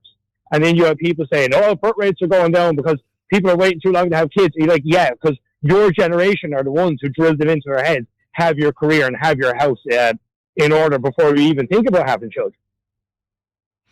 And do you really believe that it's largely down to incompetence in terms of how we're being led? Is that at the core of this? I really think it is, because like if you look at no, I'm not going to take America for example. No, like you look at the Nordic countries seem to have a fairly good handle on things. Now I do understand they're very resource rich countries. They have a more, how would you say, they're a more homogenous society, and they're a little more kind of spurred towards like the common good for everybody kind of a thing. But their politicians, even their conservative politicians, by our standards, would be considered left wing because they have the common good for people. It's fine. They pay higher taxes, but from paying slightly higher taxes, you have free healthcare, you have free education, you have free third world college. Look at a country like Finland. Primary school teachers in Finland have to have a master's degree, because they understand a well-educated population is a net benefit for everybody. They take the collective goods into account in their society, in the structure of their society. Our unfortunate problem is we're run by Irish people, and an Irish person will shake you with one hand and stab you in the back with the other one. And it is the thing about, like, there's a quote I read before. It had to do with America back in the day when they were starting to unionize and everybody's your workers' rights and all that, blah, blah, blah. And then the Irish got involved. And then it was what you see here with our political class, It all got corrupt. It got corrupt. Yeah, exactly. And there was a quote I read, and it stuck with me ever since. And the quote was, if you were to meet a poor Irishman, he'll bring you into his house and he'll feed you. He'll give you a shirt off his back if he needs it. Give an Irishman a little bit of money and a little bit of power, and it'll go to his head and all his morals will go flying out the window. And we're run by politicians. Like, money isn't the problem in this country. It is, Now, the fact that we depend on the tech sector for like 30% of our economy and nobody's going, hey lads, you might want to do something about this just to be on the safe side. But like, they're so far removed from your, like, I saw a guy the other day and he was pontificating from on high about like, we're taking 20 cents off the pumps and people on, the fuel allowance are getting double fuel allowance until April. And I can't believe Sinn Féin didn't vote for it. It was so deaf, like tone deaf, and so stupid. It was akin to Marie Antoinette saying, the people of France don't have bread, let them eat cake. They're so far removed from the common person. And then the problem is, a lot of them are like, right, I'm not going to be in this job forever, so probably want to get a job in Europe. Passport, I don't know who. Well, I'm not going to turn around to the EU and say, hey, these rules that you're trying to implement or this stuff that's harming us, go stick them where the sun don't shine. They're not. They're just lapdogs and lackeys for their buddies in Europe, because they want to get a nice cushy job with a nice cushy pension if they eventually get hoisted out of it. That's very cynical, Dave. I mean, do you not believe that some of them would have the good of the people at heart, but they might find it to be a slow-moving machine and difficult to get through? But do you not believe that some of them, at least, have goodness in their hearts? Listen, I don't fundamentally believe that all politicians are evil. Politicians are human beings. They're just as fallible as you and I. I totally agree with that. I do believe, though, to get high up in political power, you have to be fairly cutthroat. And I genuinely think the kind of person who is, who is attracted to the world of politics and who's attracted to, say, Taoiseach or Taoiseach, I don't think that kind of person should be in that. Because, like, what kind of psychopath wakes up in the morning and says, I want to be in charge of the fate of 5 million people? I'm in charge of the fate of 2 human beings. And it leaves me almost curled up on a ball, hyperventilating sometimes. I don't think the kind of person who is attracted to positions of power is the kind of person who should be in them. Because I was reading the thing before, and they said, like, they did a study before, like CEOs and stuff like that, and people who are like, at the very top of very successful, wealthy, and powerful businesses. And they said they all rank fairly high in the psychopath scale. Yes. Yeah. Which makes sense. Like, I'm not saying they're all like Ed Kemper or, Ted Bundy. But they're just saying you have to be lacking in empathy for other human beings for you to get to that position. And again, like, people say, and like, I understand that we got a new government in and to fix all the problems we have now. It's not as simple as people think of, like, just signing some stuff on the dotted line, because then you have to deal with the civil service. And I mean, don't get me started on them. I'll keep you here all day. But the problem is, during COVID, they were able to implement laws at the drop of a hat. You can't go here. You can't go there. If you travel to your dying granny, you're going to get a fine. So I don't accept this whole idea of like, oh, lads, it takes a long time to fix stuff. Like, take kids with scoliosis, right? They said we've X amount of billion euro put aside from the last budget, blah, blah, blah, blah, blah. Brilliant. Let's find the best hospitals in the world. Some of the best hospitals in Europe, Spain, France, Germany, the Nordic countries, America, Canada. Just say, we've got kids who are sick here. Can you please take them? And can you please do the operations? Here's a blank check. They could do that in the morning. But it's not politically advantageous for them. It doesn't look good. They're not this sexy, hot topic, things like climate change and carbon taxes. They're not the kind of stuff that's going to get noticed in Europe. Looking after poor and sick people doesn't really score you massive political points. So, no, I do sound very cynical, don't I? Well, it's fascinating. I could listen to you all day. Thank you so much. Tipp FM's Tip Today. With Slattery's Garage, Puck On. Main Peugeot dealers in the Premier County. And now stocking the full range of the luxury French car brand DS Automobiles. Book your test drive today with Slattery's Garage, Puck On. See slatterysgarage.ie. Tipp FM's Tip Today. With Slattery's Garage, Puck On. Over half a century driving the people of Tipperary and surrounding areas with quality, reliable and economical vehicles, new and used. Call the sales team today to discuss your next car or van on 067 24111. Thanks, Pat. Welcome back to the final hour of Tip Today. Let me just bring you some of your text and WhatsApp. Listen around to say, the most astonishing situation is that there are actually people who would disagree with having a Department of Government efficiency. And another astonishing situation is that people will vote the same again at the next election. And that's making reference to my conversation with Dave just before the news there. Barb was on to say, I'm contacting you, Fran, to express my deep concern regarding the current eligibility criteria for the fuel allowance, which is having a serious impact on family carers like myself. Despite the financial strain carers are under and cannot qualify for the fuel allowance, as a result, carers are struggling daily to keep their homes heated and lit while also covering essential transport costs to care for our vulnerable people. The current system does not reflect the reality of our circumstances, and families like ours are falling through the cracks. I would ask you to raise the issue with government TDs to advocate for a review of the eligibility rules so that family carers and vulnerable households are not unfairly excluded from vital supports. Thank you, says Barb to us today. Now, we started off the programme this morning speaking to Stephen, and he has issues with how social housing is allocated, and that prompted a listener to send this in. I just caught the end of your chat earlier about social housing, Fran. I just think everything is unfair with regard to social housing. I have a full-time job and still I'm struggling. I'm a separated father of 4, 3 girls, 1 boy, from 11 down to 4. I rent a 1-bedroom apartment. 2 of my kids have been diagnosed with autism. When I have my kids over, my youngest sleeps in a cot bed in my living room. My 2 youngest girls sleep in a king-size bed, and my eldest sleeps in a fold-out bed while I sleep on the couch. I've been to the council, who have told me they can't do anything for me because I am over the threshold. After all my bills and maintenance, etc., I have 40 to 50 euro left before I buy food. Just wondering if you could put it out there for me. Some councillors might be listening and might be able to help. I'm based in North Tipperary, and you're more than welcome to give my number to any councillor that thinks that they can help me.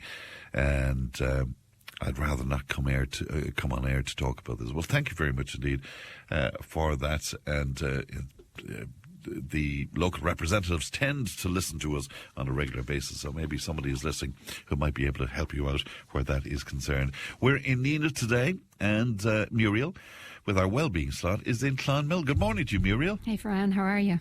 I'm well indeed, and good to talk to you today. You're going to talk to us about function movement. What exactly is that, Muriel? So it's functional movement. That's literally. So it's everything that we do every day, so any movement we do every day that will mirror, say, like prepping your body for real life activities. Does that make sense? Like your quality of life, your independence, like daily tasks, like cleaning, shopping, getting dressed. Do you remember we had a conversation one of the days and I said to you, can you stand on one leg and put an underpants on or put your trousers on in the morning without holding on to anything?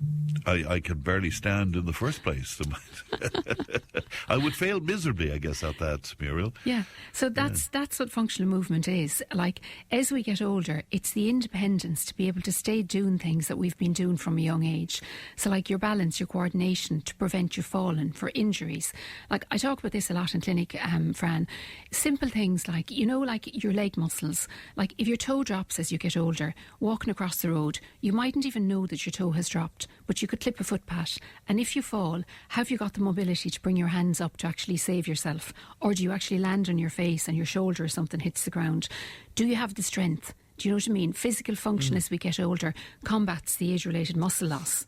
You know, so there's so many things involved in it. And if you don't do this, your mental health actually suffers as well, because it does affect your mood and the cognitive side of things, you know. So that's what it's about. Functional movement is a word I would mention, I would think, 10 to 12 times every single day.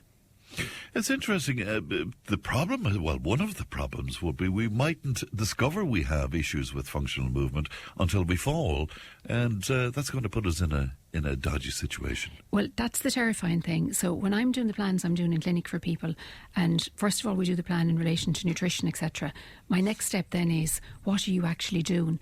Do you need to use a chair for support? Can you actually stand up and out, in and out of a chair, like without putting your hands on something? Can you get off the toilet without putting your hands on something? Do you know what I mean? Can you get in and out of the car relatively free? If you can't do things like this, Fran, you are looking down the line at the mobility being reduced so much that you're using like a walking aid or somebody has to help you. And that can even go to the next line of like, does it come to the stage that somebody's actually feeding you? If you fall, that's like much, much harder to bring yourself back from. And even people that are doing things now or need to have things done, like, you know, the knee operations and the hip operations. Sure. Where's their functional movement? Like, we need to even say something like rotation is what you use in your body to step into a bath.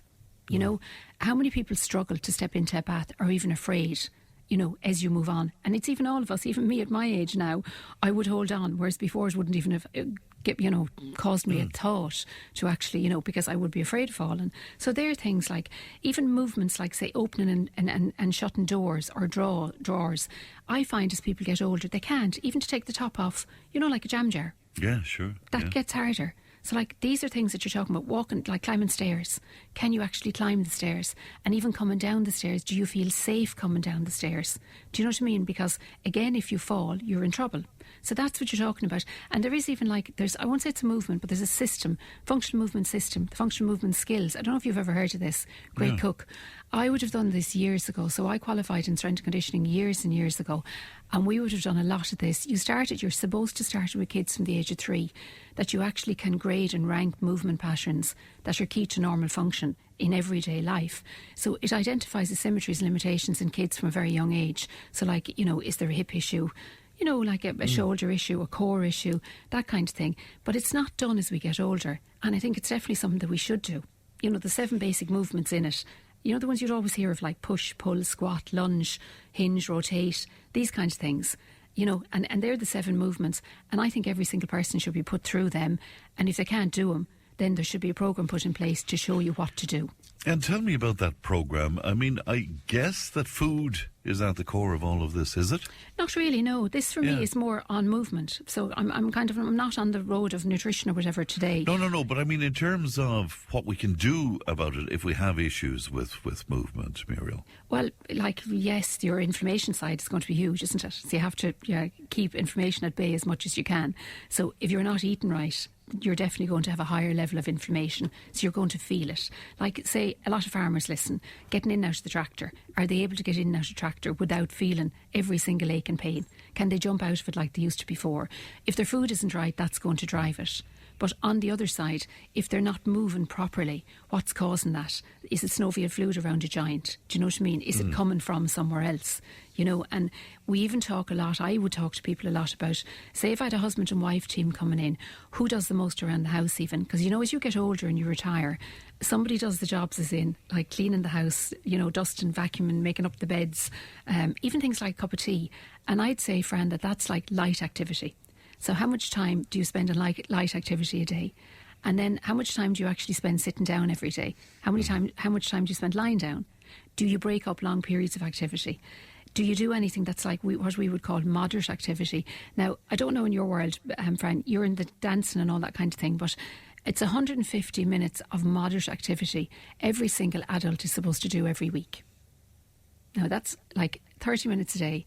It can be done 2 15-minute increments, but you're supposed to do that you raise your heart rate enough that you can still talk, but you can't sing. Right. So this is walking, dancing, well, whatever. Yeah, anything, water aerobics, on a bike, walking up a hill, pushing a lawnmower, anything that your breath becomes a little faster and you feel a little warmer. Even if it was only at home, like that you're walking up and down the stairs, or you walk around the house fast enough outside that you actually get your heart rate up, that's considered moderate activity. Vigorous is the next one, as in you can talk for a minute but you have to pause for a breath. You don't have to do vigorous activity, but you do have to do. We're actually prescribing now, would you believe, the moderate activity bit, Fran, like the 150 minutes, because people aren't getting it. Right. If you've already done damage, though, Muriel, I mean, is that reversible in some way? Totally. You can definitely build muscle even around injuries and that, but it has to be supervised. So there has to be physio, or there has to be a coach, or there has to be somebody that can actually put you on a program that works. Like, I had a girl in yesterday and she has very high blood pressure. And she was talking me through the different things of what she was doing. So she's doing 2 Pilates sessions and 3 strength training sessions, right, a week. The strength training sessions are in a gym. Now, I've nothing against male, female, right, but she's with a young male coach. He has her doing over the head movements. He has her doing movements that she's out of breath, right? And when she's finished, I said to her, how do you feel? And she said, like I'm going to get sick. That's not a proper programme. If you have any injuries or any asymmetries or there's anything wrong within the body, your coach has to know how to deal with it, right? So like seated workouts, you can always support yourself. If you have any lower back or back issues, you can sit on any kind of a seat, make sure your back is supported, and you can use weights that are appropriate for you. You don't have to use heavy weights, Fran. You don't even have to use weights. You could use like 2 water bottles. You can use, like, you know, the resistance bands that come in all the different colours. Sure. Yeah. You can use the bands, and you can get the lightest band that just puts your body under some little bit of extra strain, and that's good. Do you know what I mean? So there's so many different modifications that we can do that it's never one size fits all in exercise. No matter who would come to me. When I worked in Sweden years and years ago, I worked in the gym, and the gym they had was marvellous. Every machine worked left and right side. So we'd loads of people coming in that would have had strokes and different things, so partially paralysed or whatever, one side. We were able to work on both sides, you know, so it wasn't equal, but you could modify an exercise that you were able to do what that person needed for mobility and strength. And that's what it's about. You don't have to even become, what would you say, 20 or 30% better. But if you don't even become 5% less than where you're at, isn't that even a good starting point? When the likes of arthritis plays in to the functional movement, though, I mean, here we have a condition that is not reversible. So what do you do about something like that, Muriel? It's really important that you're doing the smaller things, Fran. If you have a condition like arthritis, the number one is the reduce inflammation through the lifestyle side, as in the nutrition and everything, like your omegas and everything that we talk about all the time. Remove the processed foods and remove all the inflammatories and that. So you're driving down inflammation at every level. After that, you have to do little things every single day. So depending if it's the hands and that, you have to use things, you know, like your little spongy balls and things like that you're actually keeping the mobility, keeping that piece in the hands, in the wrists, you know. Even things like simple things like your chair. If you're sitting down and you're at the table and you're having a cup of tea, how many times can you stand up and down out of the chair? Will you do it like for the count of 10? And if you have 5 cups of tea a day, do it every single time you sit down to have the cup of tea. That's 50 times. You are keeping the strength within the body so that you don't get too bad too fast. Do you know what I mean? If we don't use it, we lose it. That's the thing. So, and the biggest piece we're losing in that, Fran, is quality of life and independence. They're my two things. They're the two things that if you don't have it, your life becomes very, what should you say, hard, doesn't it? It certainly does, indeed, and it limits all the possibilities that are out there as well. The functional movement, I mean, it is age-related, I guess, in some fashion. And as we go on, I suppose we have less functional movement. Is that not inevitable, though, Muriel? Do you know what? It doesn't have to be inevitable, Fran. And it's not like age-related, yeah. But if you're looking at somebody from a very young age and their movement is bad, they're not moving in the right planes as they should, that's going to impinge all the way along. So, you know, if you see somebody running, a child running, and you can actually see that there's an asymmetry already with their hip, where are they going to be by teenage years? Where are they going to be by 30 or 40 or 50? If this isn't picked up somewhere along the way. If children play sport, they have a better chance because things are picked up and you'll see them straight off and they'll be in with a physio, they'll be doing whatever. If they're not playing sport and they're more like art, music, whatever focused, that isn't picked up. So you're impinged very early on. The sooner you start doing it, the sooner you actually stop that functional movement piece winding back, if that makes sense. If you're the person that goes to work every day, your job is like sedentary, as in maybe you're driving a lorry, tractor, you're sitting down like I am in the clinic every day, and you don't do anything outside of that. So you go home, whatever, do your dinner, cook your dinner, and then you sit down. You're not doing anything. The body is made to move. We're given this wonderful, opportunity, to do so many different things, and we don't take the opportunities to actually make it work. Does that make sense? Like gardening, digging, shoveling, like the lawnmower, instead of being on a tractor lawnmower, washing the car. Like how many people drive in through the car wash now? Cleaning the house, how many people have a cleaner? Do you know what I mean? Somebody to clean your chutes. We're not doing any of the simple things we would have done years ago. I remember seeing my husband's grandmother at 94 jumping up on the chair to actually take sugar or something out of the top press.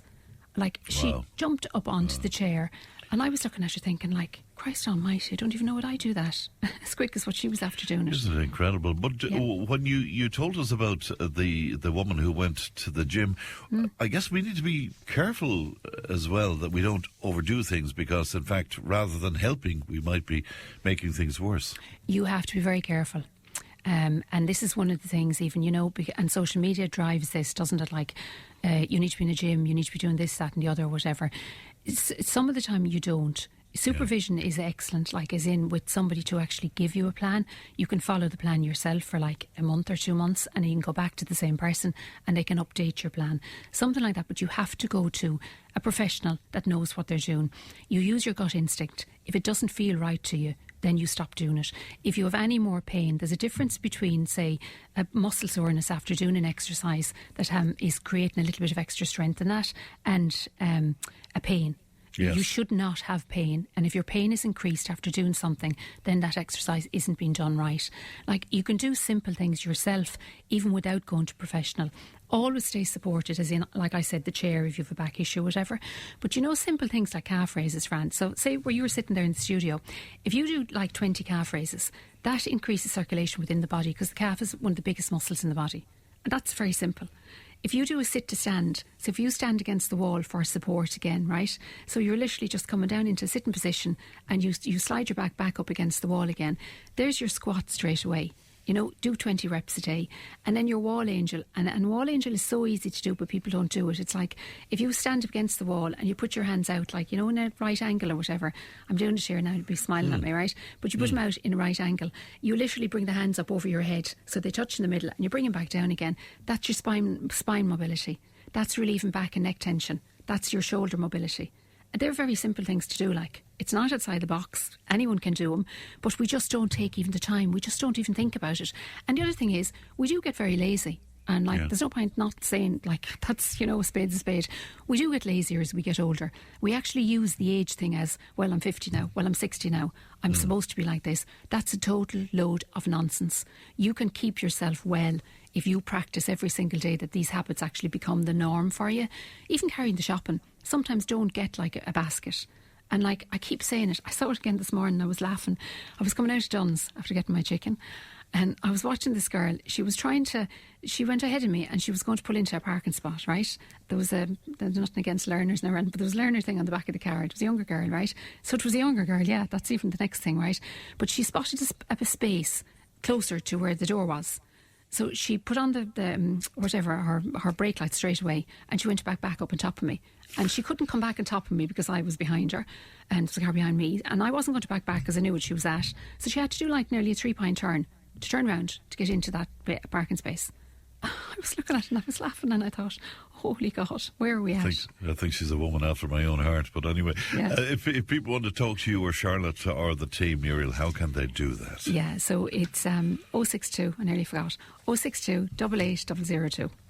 All right, great to talk to you, Muriel. Thanks very much indeed for that. That's Muriel Cuddy speaking to us this morning in our wellbeing slot. We are in Nina. We're going to take a break. Back in just a moment. Tipp FM's Tipp Today. With Slattery's Garage Puckon. Now is the time to pick up your next van. From the award-winning Peugeot Partner van to the Expert and the load-lugging Boxer van. We have big vans, high-roof vans, long wheelbase vans. You'll find them all at Slattery's Garage Puckon. See slatterysgarage.ie. Tipp Today, in association with Slattery's of Puckon, your main Peugeot dealer for over 50 years in the Premier County. Slatterysgarage.ie.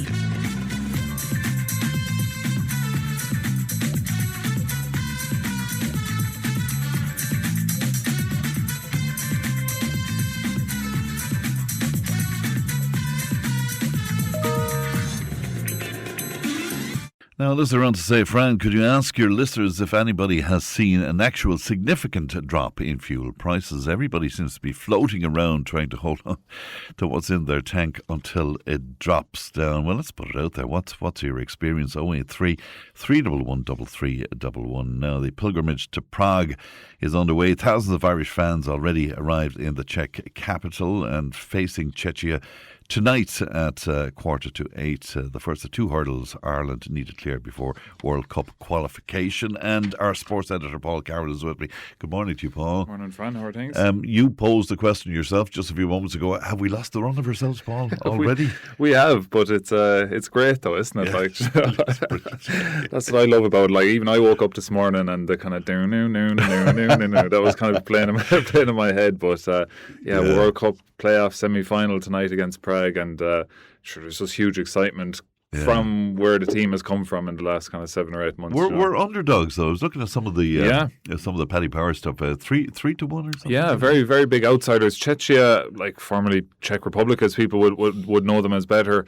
They're in a little bit of turmoil in recent months. You know, they have a lot of solid players that people would be aware of, Premier League players and things like that. But they had a few bad results to end 2025. They were beaten by Faroe Islands, which would be, a kind of an unheard of result. And that resulted in their manager getting sacked. And then they played a friendly against San Marino, only won 1-0 and things like that. Then they had a good result against Gibraltar, 6-0 in their last game. But since then they've sacked that manager who when they lost to Faroe Islands, and there's a 74-year-old in charge. Miroslav Kolbeck is his name.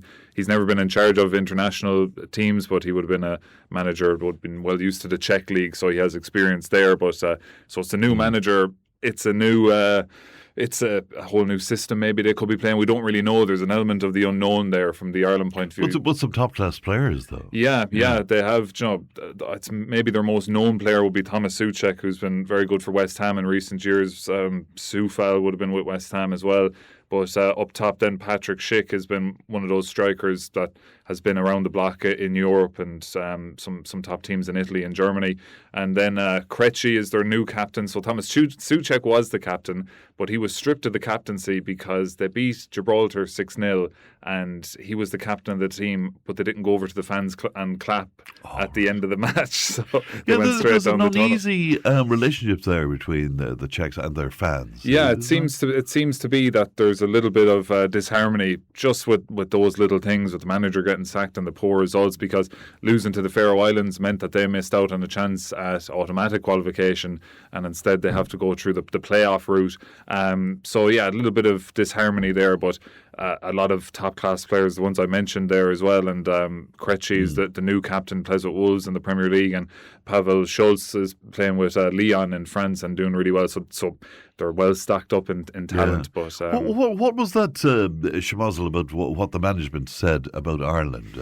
He kind of said that we play a simple brand of football, and basically what he was saying is kind of true. Like we're not going to go out and play tiki-taka football and wow everyone. It's going to be tight at the back and set pieces, and hope one of our forward players can supply a bit of magic. But these things are often blown out of proportion as a use of motivation when it comes to sport, that he said that we're this and that. I suppose, yeah.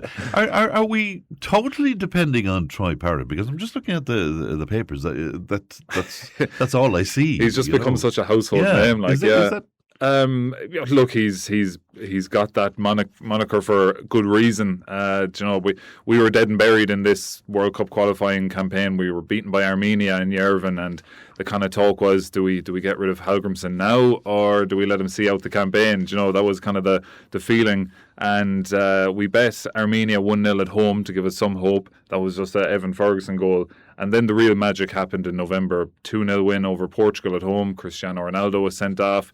Troy Parrott got 2 goals there, and then what happened in Budapest against Hungary back in November, 3-2 win, all 3 goals coming from Troy Parrott. So he is in brilliant form. He's playing over in the Netherlands with AZ Alkmaar, and I think in the 23 games he's played this year, I think he scored 14 goals and 4 assists. So he's heavily involved in everything good that they're doing over in the Netherlands. So he's certainly the informed player, and a lot of our hopes are on him, and maybe some of the other lads maybe popping up for a header from the back, the likes of a Dara O'Shea or a Nathan Collins or someone like that. So, but Troy Parrott is certainly the main man up top for Ireland, particularly with Evan Ferguson out injured as well.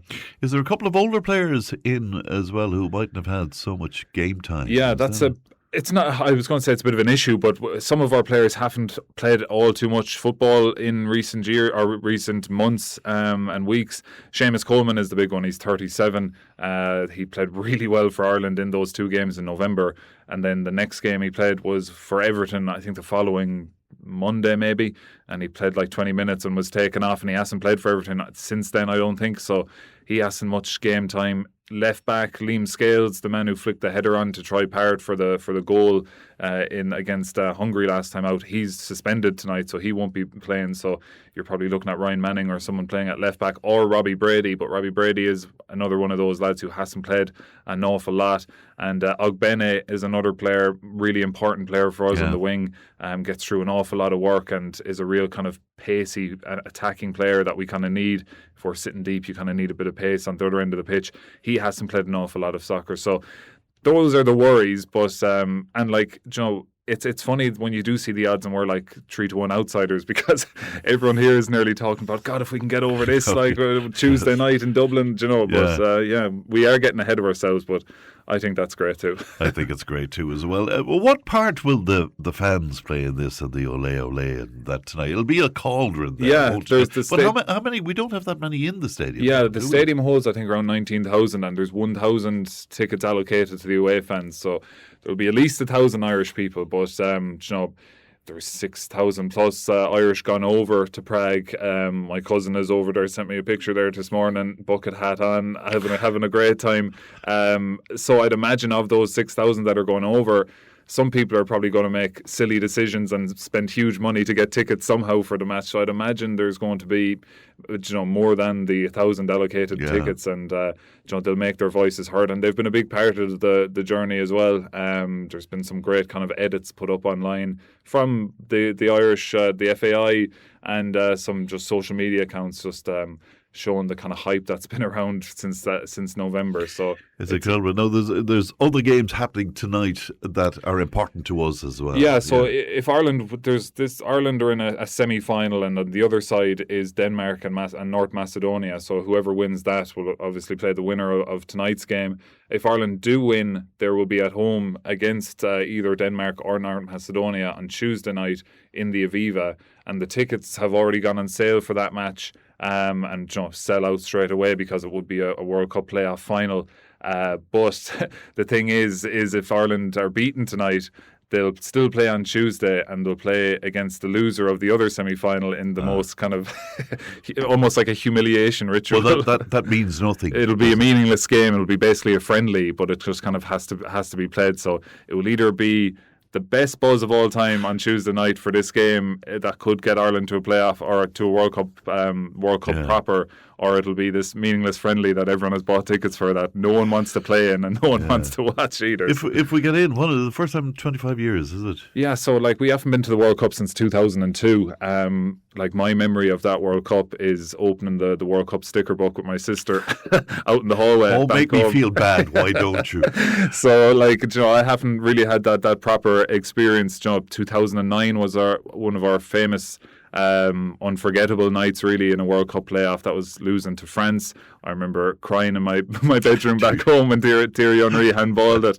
And then the last playoff we've been in was in the World Cup playoff was 2017 against Denmark. That was a two-legged affair. It was it 0-0 in the first leg over in Denmark, and then we had them in Dublin for the final leg, and it was a brilliant start to the game. Ireland went 1-0 up and ended up losing 5-1 on the night in Dublin. I was on Erasmus in an Irish pub in Lisbon for that game. So your life almost kind of grows through these soccer experiences, and much people would be the same. Like the amount of people you talk to who were over in America in 1994 or Italia 90 seemed to be a huge moment in the country's history, never in the world's history. So that probably plays a role in people kind of losing the run of themselves. But that's for sure. So the nation holding its breath and all of that. A lovely part of the Irish experience as well is hitting on the credit unions the moment that there's any chance. I saw a fella who's coming from, I think he said he's from Melbourne, after flying from Melbourne to the match, and you know, they're asking about what about work like, and he said, oh, I done a Stephen Ireland on it. So Stephen Ireland played for Ireland before, and he didn't show up for an international window because he had made up that his grandmother had died. Like, so this fella has obviously told his work in Melbourne that, I have to fly home, that the grandmother is dead. Like, so he might have several grandmothers. You never know over the next while. So it's going to be so good. Call it for me, Paul. I mean, is it possible? Is it sort of passion over? It's everything probably you've said there. You know, we're probably leading with the heart over the head, but like, it's because the teams we've beaten in the last international window, Portugal and Hungary, would be better teams than Czechia. But Czechia, in fairness to them, are very strong at home. It's playing at home. They're favourites for the game, but as I've said, they're in a bit of turmoil. Not everything's going rosy for them either. So there's a chance, and I'd say it's going to be a really tight game. Like, this is probably going to be a 1-0, 1-1 job. We could be going to penalties, where Caoimhín Kelleher could be called upon for Ireland. But I'm always optimistic. I think hopefully, please God, we can do it, and it would just be the best buzz ever until the next game on Tuesday. So, you know, it'd be unbelievable. Would it be great? I believe in Czechia they're not huge soccer fans. They prefer the winter games. They have. I think ice hockey is big there as well. But they do have a rich history in football. You know, they were European champions in 1976. I think they've had some brilliant players. Pavel Nedved been one of their main stars. So they've a rich history in football as well. And you know, they're looking to get back to the first World Cup they've been at since 2006. So it's a big night for them as well. And they'd be home for the playoff final if they were to win tonight as well. So, you know, these things aren't long turning around. If they're going bad for the minute for Czechia, a new manager coming in could freshen up the whole thing. So who knows? All right. Well, we'll all find a public house, I guess, for quarter. It's 7:45. 7:45. Yeah. That's kick-off. Right. What about last night? You're getting a lot of praise for your commentary on the under-20 game last night. Just barely edged it, Tipperary. Yeah, difficult night. Really, really cold in Thurles last night. Absolutely freezing. So difficult night for hurling. But the conditions, bar that, were the finest. But got over Cork in the end, 121 to 22 points. But it was a bit of a slog. Tipperary started really well. We're up by 5 or 6 points. But then the second quarter of the game kind of fell off and Cork took control. Cork were 12 points to 11 up. The referee's just about to blow the half-time whistle.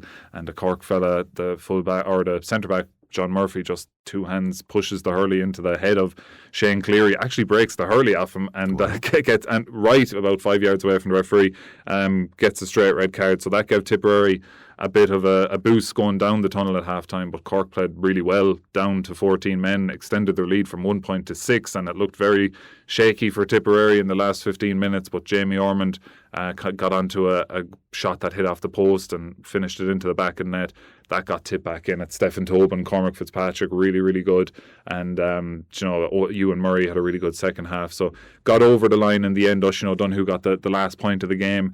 And, one of those ones where just delighted to get the win. The performance mightn't have been the best, but it's a good sign of a team when you can kind of dig out a result like that when maybe everything's not going your way. Well, that's for sure. Thanks for coming in, especially to us, Paul. And tonight, as I say, the nation holding its breath. Can't wait, Frank. 7:45. Thanks very much indeed, Paul. That's our sports editor, Paul Carroll. We'll take a break, back in just a moment. Tipp FM's Tipp Today. With Slattery's Garage, Puck On. Main Peugeot dealers in the Premier County. And now stocking the full range of the luxury French car brand DS Automobiles. Book your test drive today with Slattery's Garage, Puck On. See slatterysgarage.ie. Tipp Today, in association with Slattery's of Pecan, your main Peugeot dealer for over 50 years in the Premier County. slatterysgarage.ie.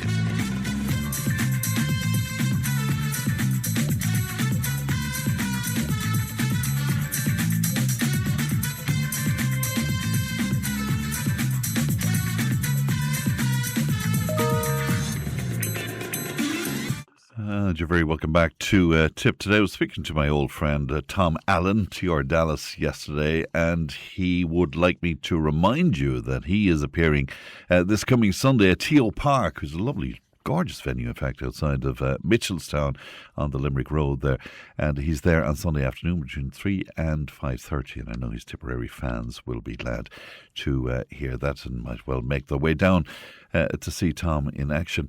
Now, the Garda Youth Awards celebrate outstanding young people aged between 13 and 21 and recognises the good work that they're doing right throughout their communities. Now, nominations for the Tipperary division are open until tomorrow, and Superintendent Eddie Golden joins me now to talk to us about this. Good morning to you, Eddie. Good morning, Fran. Good morning to listeners. Good to talk to you. Will you just remind us about the awards themselves, Eddie, and what you try to achieve with them?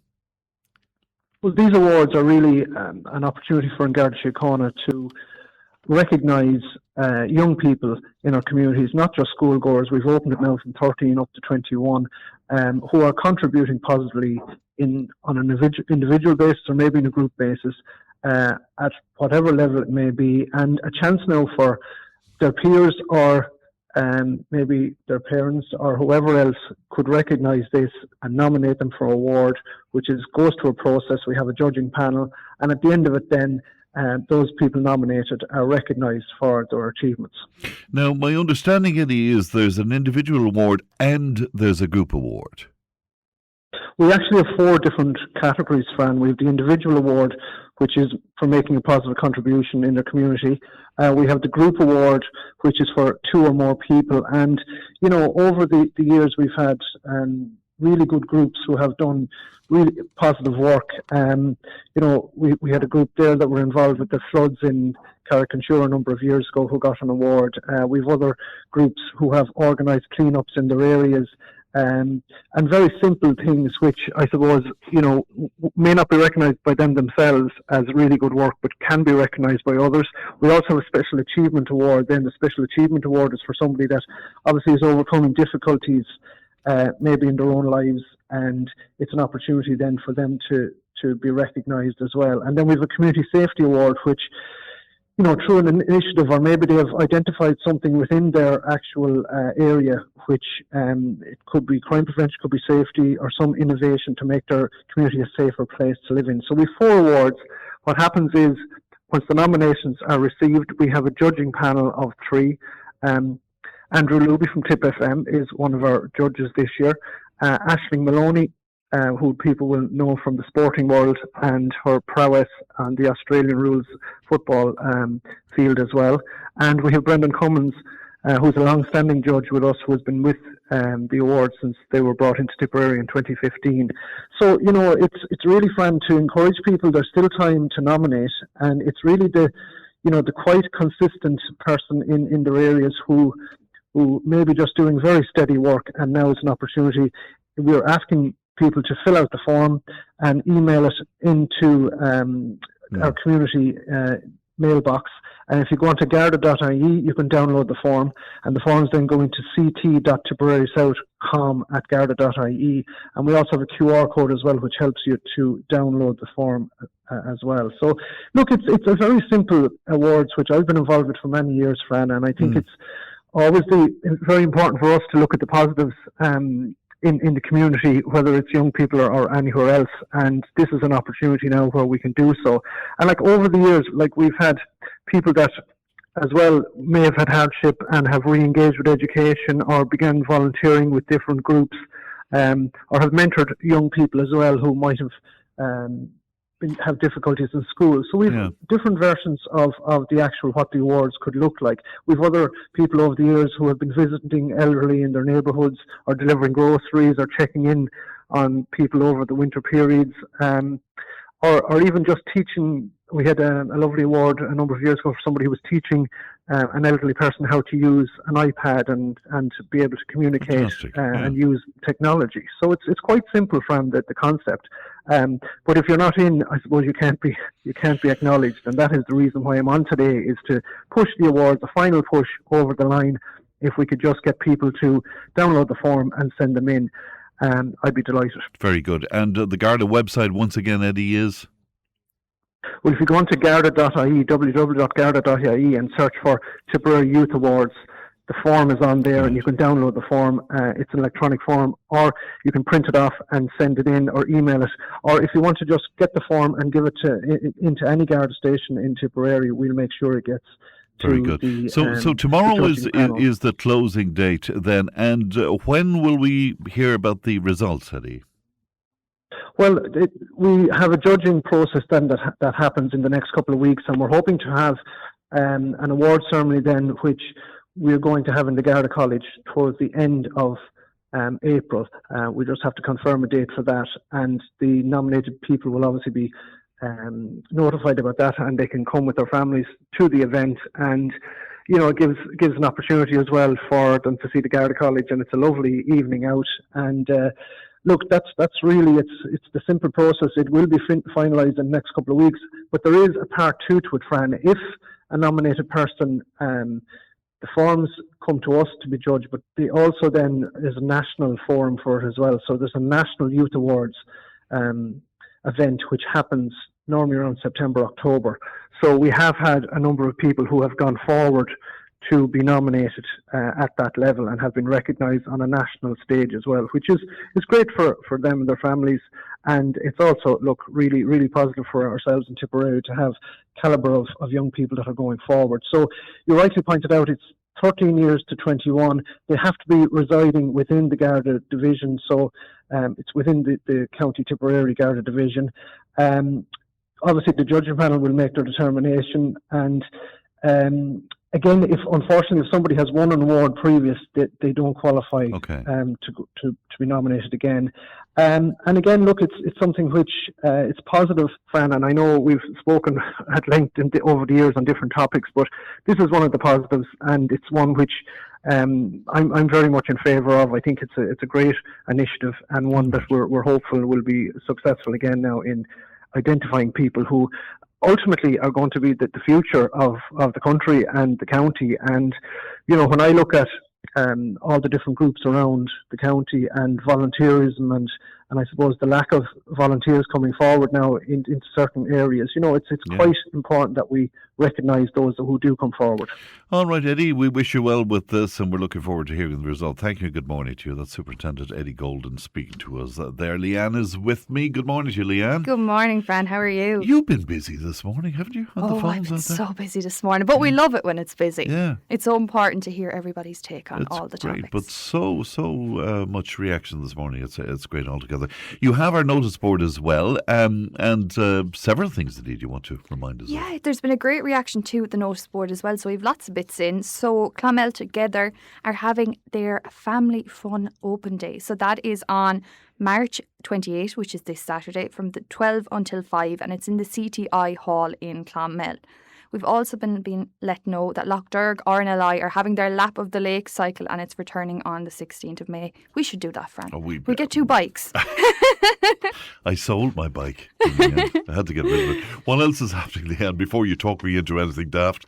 At Templemore Lions Club, they're having their training, so it's for CPR and the defibrillator, and it's on tonight from 8 to 10 in the Templemore Arms, and that is open to the public. Mm-hmm. The fashion show is taking place in Care House Hotel on Thursday the 2nd of April.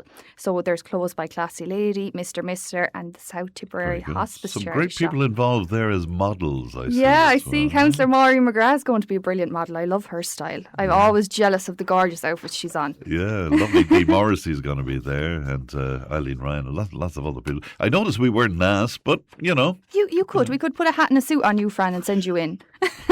Will they have it in that size, do you think? I don't know. Another fundraiser as well? Yeah, so the Cancer Support Centre in Clonmel, they're having their Strictly Dance dedication. It's a 2-day event on Saturday the 4th of April and Sunday the 5th.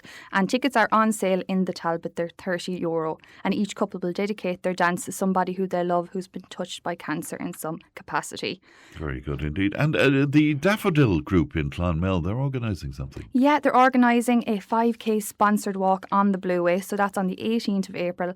And you will start from the Gas House Bridge in Clonmel at 10:30. Mm-hmm. Okay, very good indeed. Now, if people want to get involved in the notice board, because this is separate to our community diary, this is specifically for people who interact with us here on the programme. So if you want to get involved with that, Leanne? Yeah, if you want to get involved, you can send me an email. So just put in the title, Community Notice Board, tiptoday@tippfm.com. Right. What are the biggies this morning? What are you hearing from people? I know the fuel. Some people are very annoyed they're not seeing the kind of drop that we need to see in the cost of diesel and petrol. Fuel is crazy, and the highest we've heard was €2.50. €2.50? €2.50. That's one that came in this morning. As well as that, it's just the cost of everything. Strawberries are about €6 or €7 for a big bundle at the moment. Coffees, you're looking at €6-7. And people are really wondering if what's going on in the Middle East is really affecting that badly. Or is there price gouging? Yeah, if they're being a bit opportunistic.